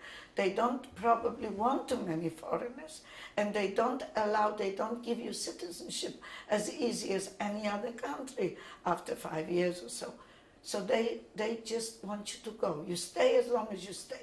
If I would have stayed a little longer or lived there, because we still have friends that stayed, eventually they got legal papers and work and everything, but it was time to go. And so we had to decide between America and Australia, because a lot of very close friends. And I also received letters.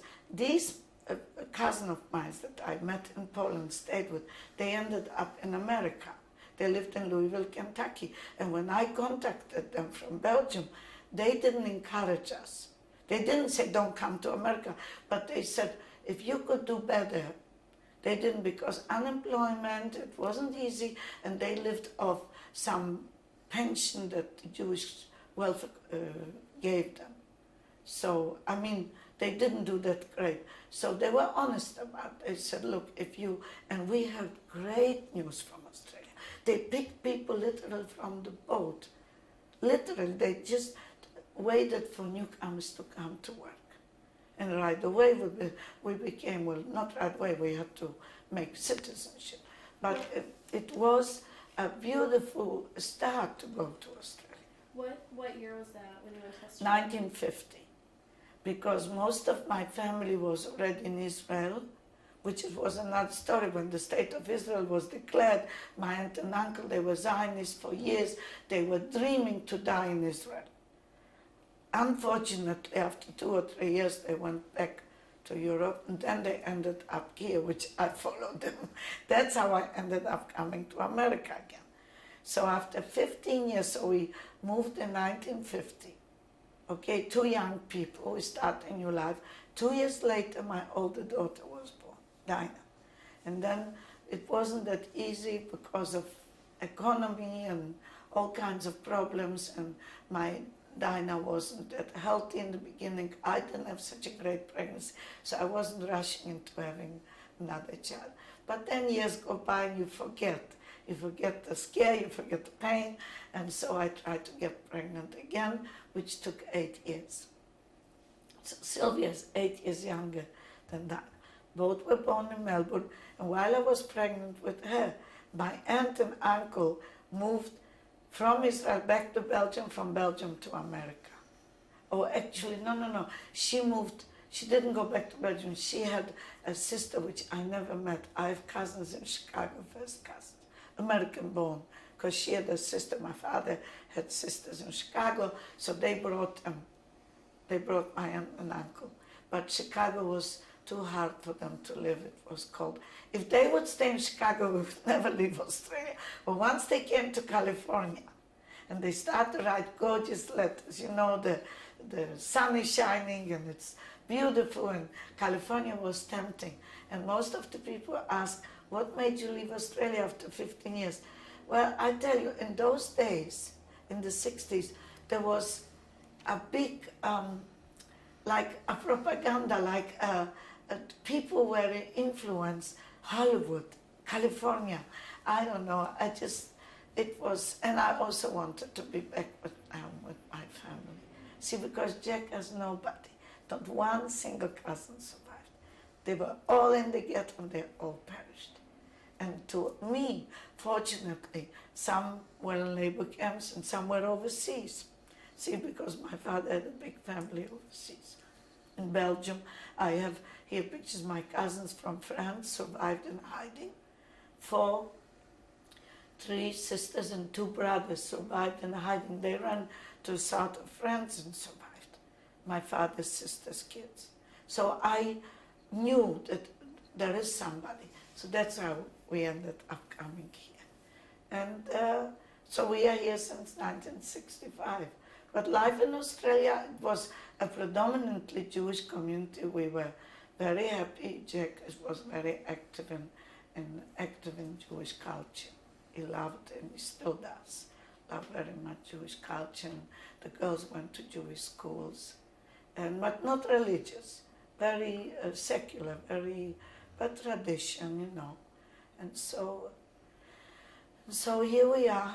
I guess, what else can I add? What else do you need?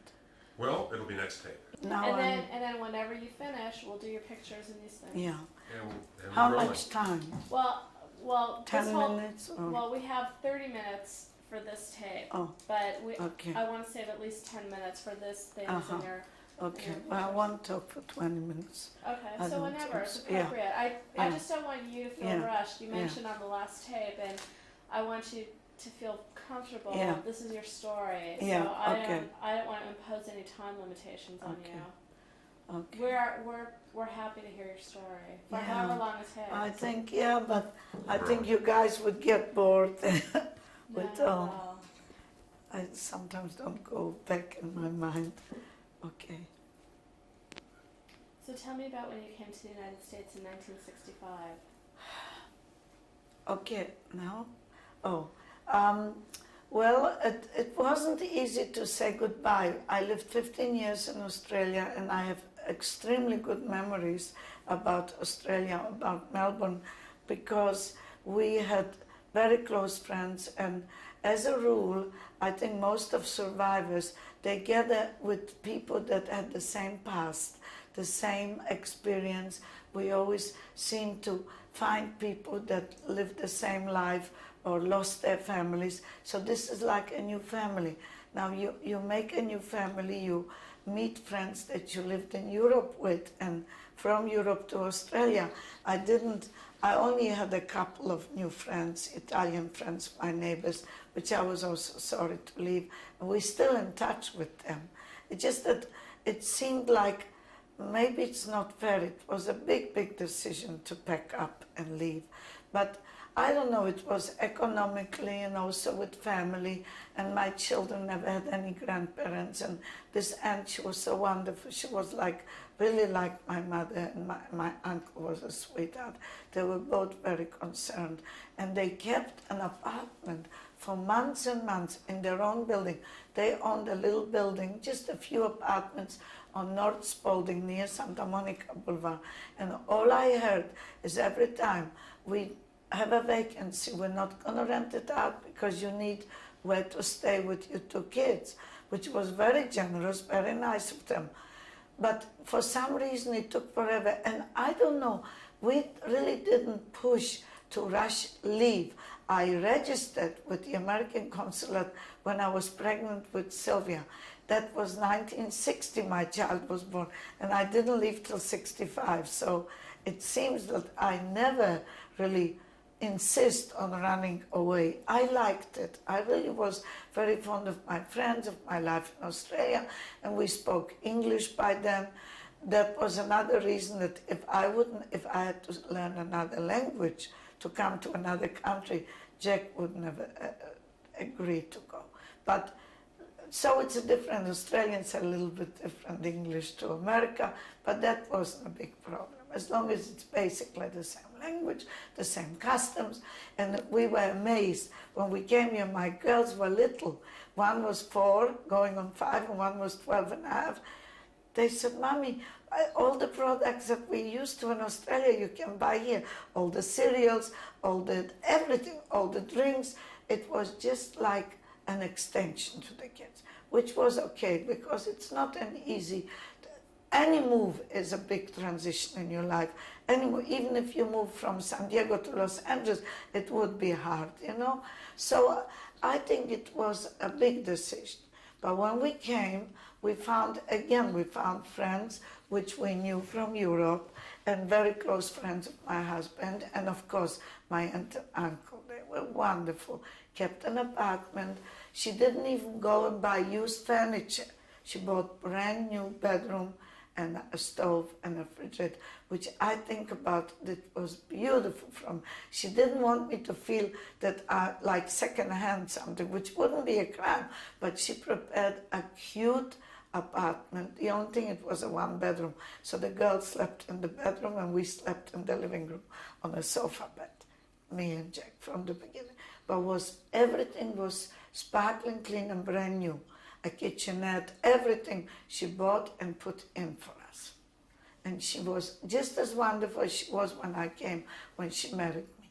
You see, so she married me and I came, and she felt responsible. And when Jack started working, he would say, well, you kept the apartment vacant for us. I mean, you're losing rent. Don't worry about it. Once you start working, you can pay me the rent. She didn't want him to feel that. She wouldn't even take in the rent, but that was so, for him to feel that he's a little bit more independent. So once he started working for this company for children's wear, we paid the rent like tenants, and a year later we started to look for a 2-bedroom, because it wasn't that convenient. Mind you, it was easy to clean up. There was only 1 bedroom in the living room. We closed the sofa bed, and I started to look for work. So it was, in the beginning, I could see Jack is missing his cultural work, his theater. He was working in the Yiddish theater as an amateur. He didn't get paid, but it was a great hobby. He loved it, and he missed it. And I was missing my close friends. I started to get a little bit social, but it wasn't easy. So when people invited me, the only thing I could do in the tiny apartment, just a cup of coffee, I invited back. This way I reciprocate and made friends, because I believe in life there's no one-way street. You have to be nice to people, and people are nice to you. And so it was not easy, but we managed. We missed it, and I decided once I can manage to save money and go back, just to go back, I'll get it out of my system. Until then, I missed it more than Poland, and because this was my life, my married life, my children were born there, I went through diapering, I went through all these things, and I wanted to go back to Australia. Not to move back, but just to go back. But until then, which was 7 years later, we went back for a trip, we tried to work. So I found a job, but that was much later because when I first came, I wasn't well. And all of a sudden I found out I was hemorrhaging, and it was devastating. It was terribly, terribly unfortunate. And I was thinking, okay, I managed to have 2 daughters. We can't afford a bigger family, so might as well do it if I have to. But I didn't have any health insurance, and I had no way, and I didn't want to impose on my aunt to pay for major surgery. So I remember there was some kind of not a public hospital, but the Cedars-Sinai on Beverly Boulevard was like they helped people that couldn't afford it, and I filled in some papers. Then they told me I have to be 6 months residence. So I went through a lot of suffering until I was actually a resident of California to do this surgery. But I still believe that in those days a lot of unnecessary hysterectomies were performed. I don't regret it anymore, but a lot of my friends, we talked about later on, there was a lot of things done that right away, instead of helping some way, but now medicine is advanced, medicine changes. That was it, that was unfortunate. After I recovered, and I was very young, I was only 37 going on 38, and that is young to go through major surgery, but I recovered. I found a job as a sales lady. And because I spoke English, I was never a sales lady in Australia. I worked in a tailor finishing factory, but here I went to the home silk shop, which was on La Cienega and 3rd. And the boss of the home silk shop, well, doesn't exist anymore, he was very understanding. Maybe it was to his benefit because he paid very little, but for some reason he did employ new arrivals, most of them. Especially if one that speak English, that was an advantage because I saw people there that hardly understood the language. And they gave me a job. The only problem was my child was only 5 years old and they wanted me to work full time. So because I spoke the language, because I could influence my boss somehow, he told me, look, let's try. Let's say work till 4 p.m. If it will work, and then we'll see what we can do. And in those days, that was 1966 already, there was no Sunday, 7 day a week. Later on, I remember when it started, Sears and Roebuck were the very first one to open up 7 days a week. First it was around Christmas, between Thanksgiving and Christmas, the stores started to open, and then everybody was open. And when they opened on Sunday, he wanted me to work Sunday. Now this was the only time I had with my kids. So I begged them, I need a job, I want to work, but please try to do something. So he said, well, come in every other Sunday, just for a few hours, because I must say, to my benefit, I was capable to master a cash register. Even if I was a sales lady, if somebody was missing, they'll put me on this department, I never said no. In a job, even now, this is very important, even if you don't understand it. So I said, show me. If I know how, I'll do it. And I did. So then I worked, helped the cashier, I helped anything that they gave me. And I sold, because we had to write down the sales. So they were pleased with me. And because they were pleased with me, they gave me my conditions. So I skipped one Sunday or the other. And then Jack started to work on his own. And he really couldn't work by himself. He was afraid that people steal. When you're alone, you're busy with the customer, somebody else will rip you off. And that's a shame, because that's your profit. So he started to convince me, come with me one weekend, just come. How can I come with you on the weekend? I have to go Sunday to work. There was a little bit intense for the whole family. For my daughters, dad goes to the swapping, mom has to work Sunday. I mean, now when I think about it, we're talking about children that become independent or have, but the family is important. You've got to watch who the friends are, what they do.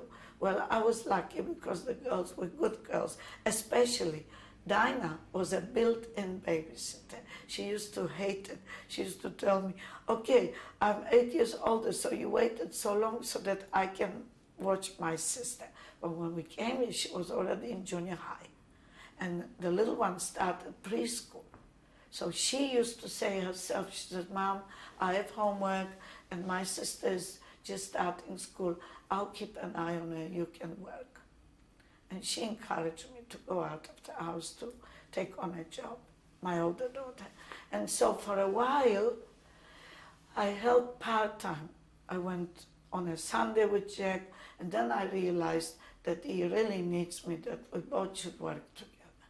So in 10 years work, I worked with the home section, from 66 to 76. In 1976, I quit, I resigned, and they were sorry to see me go because I received a bonus which was enough for me to go to Australia. It's something like profit sharing or some kind of a program my boss had for the workers, and he couldn't even stop it because it went into the bank in my name, so I could collect it. So I said to Jack then, I said, look, if we made it and I could get money, it'll go into a melting pot, let's go and visit our friends. So we saved a little more, and I went just with Jack. We left the girls here. We left the girls with my family, with cousins that live in San Diego now. And well, Dinah was already a big girl then. She was very independent. So then I started working with Jack, and I worked until he gave it up, until 1990.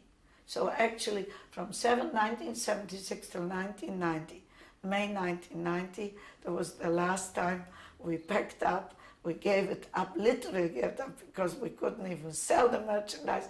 And then we went to Israel to visit this daughter that lived there in Israel. And a year later, she moved back here. You have a grandchild?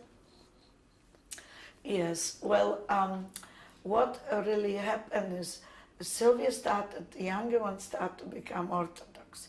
And so she met this young man, and I don't know if this is important, but we have Sephardim and Ashkenazim, and we are from the Ashkenazi side. So my daughter never knew anything about Sephardim. Well, my son-in-law is from Turkish descent. He's a Sfard, and his parents American born. His grandparents moved here, I think. He's already third generation. So he's very American, but Sephardic, with Sephardic customs. And so why I'm saying it is because she learned something else, was a new experience. And they both went to study in Israel. Not together. She wanted to go to a girls' school. And she never finished college here, but she decided to go, and she promised to let her go for 1 year. We had a promise that she will come back, and that she's really just want the experience of being in Jerusalem 1 year. And she was only 17 years old, and I thought it's a good experience for her, we let her go. And then while she was there, and he was in a boys' yeshiva, they both decided to get married. So we were upset, and his parents live here. So they said, no way, you guys come back here. So they did come back, and it was a problem because he went on a one-way ticket.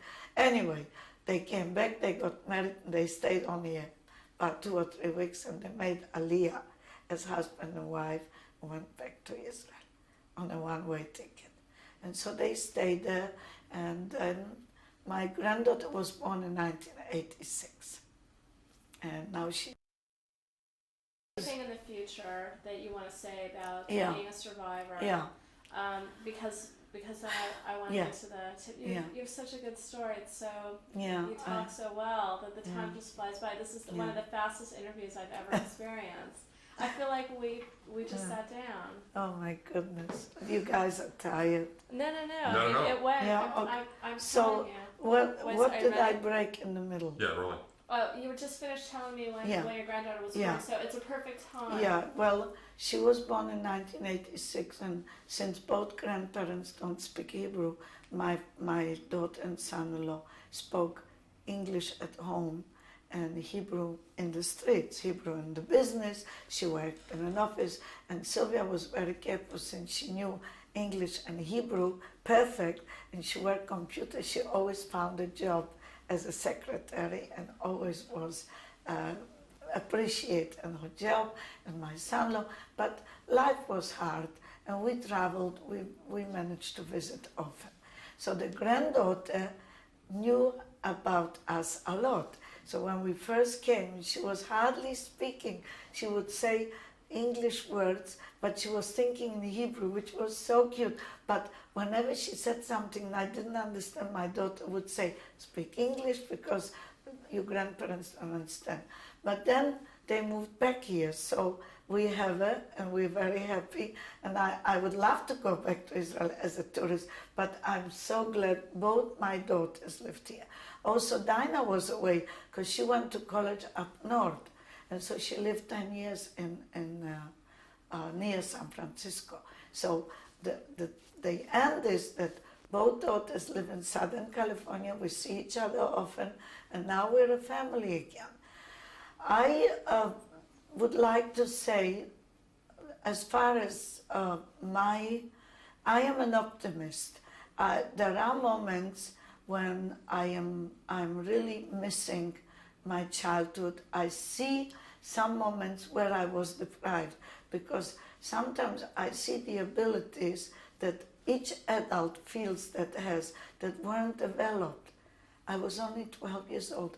Who knows? Maybe I would be an educator. Maybe I would have some qualities, because I was pretty bright. And some of my family members say, "Your memory is good. You for a sixth grader, you are okay in reading and writing." I write very well English. I very seldom make mistakes. And so it sometimes feels what I miss and what my parents never managed to see. What I am sorry sometimes that I see where I was, how hurt it is that I have children. My daughter is older than my own mother was when she left me, when I left her, or when we never saw each other. But there is one optimistic thought that I want to share with you. I always convinced that this was like a must, because I never saw my mother old gray or my father sick and dead. I always believed that they're listening to me now, that they're up there. And when I was pregnant, I decided to give Jack the privilege, because he had no family, nobody survived. Dinah is named after his mother. My firstborn I wanted to name after his family, because I had no one. And Sylvia is my mother. And it's interesting, they are so much, whoever met Dinah, which is really weird, it boggles my mind. If she ran into somebody as a child in Melbourne that remembered his parents from Lodge, they would say, "You must be Lewin's daughter. You're so much like your grandma." And Sylvia is very much like my mother. So what I see is a new generation formed in memory, in the picture, in the not just in memory, but in the shape of the people that I lost. So I didn't lose them. These are my daughters, and this is my mother, and this is Jack's mother. This is my attitude, and I don't know, maybe I'll live another 10 years, maybe not. What I achieve now is I try to quieten in myself and say, let's have good memories, let's think of nice things, I read those little cards that I was sent to camp, or that mail that came to me to camp, or the ladies, I wish I would know where they are. I don't even know who these girls are. Signed first names. hope, a lot of hope, a lot of inspiration. I think this is what's all about the Jewish race, the Jews. We are continuing. We pick ourselves up. We go on. This is how I see it. They kick us around. They think even now, with all the people that hate us, they don't believe it. I do. I believe we will exist. We will continue in my granddaughter's future, in all the young children's future. That's it. I guess that's all. Sylvia, could you hold this up and show me and tell me a little bit about this? Okay. During my years working in concentration camp, I was given a little gift. I don't remember the girl. I don't know if she's still around. She could be an old lady now. I don't know whereabouts. She was very creative. Where she found the thread and that it didn't fade away and it didn't fall apart. It's made from rubber. It's like a plastic that we were wearing to protect ourselves from the mud that was coming out from the machines. And this has a safety pin. I have no idea. This is two little dogs on like a brooch. It's not going to work. We need Okay, do you want to see? We're rolling. Say on the left. Mhm. Oh, here, like as I'm, yeah. On the left you see a couple of doggies. It's supposed to be a brooch. It's made out of a kind of a plastic or rubber, which was a uniform or an apron that I was wearing for work. And one of the girls that worked with me was very creative. She made it into a brooch. Where she found tools and stuff, I don't know, but it was very precious to me. And this rubber was from the concentration camp? Yes, it Or was the labor from, camp? yeah, it was, she cut it off. Those aprons were protecting us from the mud and the stuff that came from the factories, from the machines, protection from machinery. And this was how she got the thread and the little string. I don't know, but that's from the camp. Which year was that? Must have been 43. This was my birthday gift. And next to it is a medal. Just 1 second. Is it okay? 1 second. Oh. Give Just say this is Oh. the medal. and- This is a medal that a girl pulled off a belt from the soldiers, the ladies that were wearing uniforms in camp. When the liberation came and they tried to grab souvenirs, one girl gave me this as a souvenir. It's supposed to be some kind of a membership of a ski club in Germany. Those Nazi ladies belonged there, and I kept it. The colors are now very hard to tell, but this is my souvenirs from the camp. All right.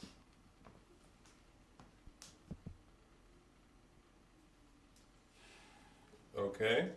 This picture shows my grandmother, my mother, and a close friend on a summer vacation. I used to go every summer to visit my grandmother, and this was a very small town. This was in like a resort where the mountains and trees were there. So I had a photograph with me in camp. I kept it all the time. I think this looks like 1937, summer of 37 or 38. On the left side is a close girlfriend. She lived in that town. And this is my mother. Next to it is my grandmother and me with my little doggy.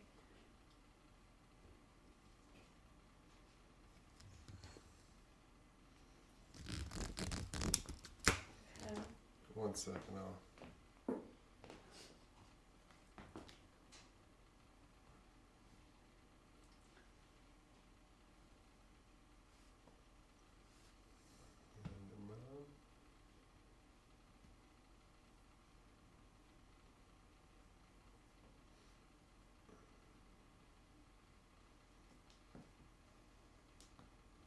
All right. Yeah. We'll do this all together, Okay, but, okay. but let's do that Yeah. first. Okay. And who's in this photo? You want me to talk now? Yes. Okay, during the war in 1941, we were a group of close girlfriends. We used to gather quietly and we took a picture. We had one friend, one boyfriend that was a good photographer, and he took that picture. So I exactly don't remember all the names, but right in the middle it's me in a winter coat with a little fur collar, and these are 4 other girlfriends which are gone now. None of them survived, with the armband, and this was 1941. You're standing in the middle? Yeah, I'm in Okay. the middle. Great. Here I have a piece of paper, which I don't know where my friends in camp, and it has on it Oberaltstadt 1944. This is a birthday note, and it says here, it's signed by somebody Bronia, and there is a Pola. It's written in Polish, and it wishes me that soon I should be freed and I should be together with my parents, and the war should be over. These words, the way they are written, I cannot read them to you because it's in Polish, but this is my birthday gift that some of the girls ripped open. This is another piece of paper, also from the same, I know whether they got a book somewhere they wrote, or they tore out a piece of paper, and it says here also, and souvenir to Regina Schwarzfeld in day of your birthday, and we hope that you'll be freed soon. And this says here also December 1944. It's in Roman letters 12/1944. In the middle is a little gift. It's supposed to be like a premium for good work, and it's only 15 pfennig or something, 50. It says the value of 50 pfennigs, whatever, German money. It's supposed to be a premium from sort of like a reward for the work that I did in that camp. So they gave out those things, and I kept it as a souvenir. Which camp was this again? This one says here Gross Rosen, but I never was in that camp. Our camp, Oberaltstadt, belonged to Gross Rosen. So that's why this premium thing is from that city, from Gross Rosen. Now? Yep. This picture shows a few years ago when my aunt and uncle were still alive. This is here in Los Angeles, right here in my house. These are the people, this is the couple with one of my cousins. They were risking their life. They were in a hiding in Belgium. They lived in Brussels, and they sent packages to me from 1942 to 43. What are their names? Mr. and Mrs. Gold, Samuel Gold and Yeti Gold, and they're both gone now. They're both deceased now. Which They year died. was this picture taken? I would say 1980, around that time, because she died in 1980, and this was just before she died. And uncle died a few years ago, but he lived to be over 90. You're good, Brett? Okay. And please. This is Lee, Perla, and Sylvia. This is my son-in-law, my granddaughter, and my younger daughter. This was taken here in my dining room after they came back from Israel in 1991. What's their last name? Barokas. Wait until Mike tells you okay with your granddaughter. Okay. This is a picture taken on Mother's Day 1992 in a kosher restaurant with my granddaughter and my husband Jack. I think we have different pictures later on, but this is one of the important pictures for me.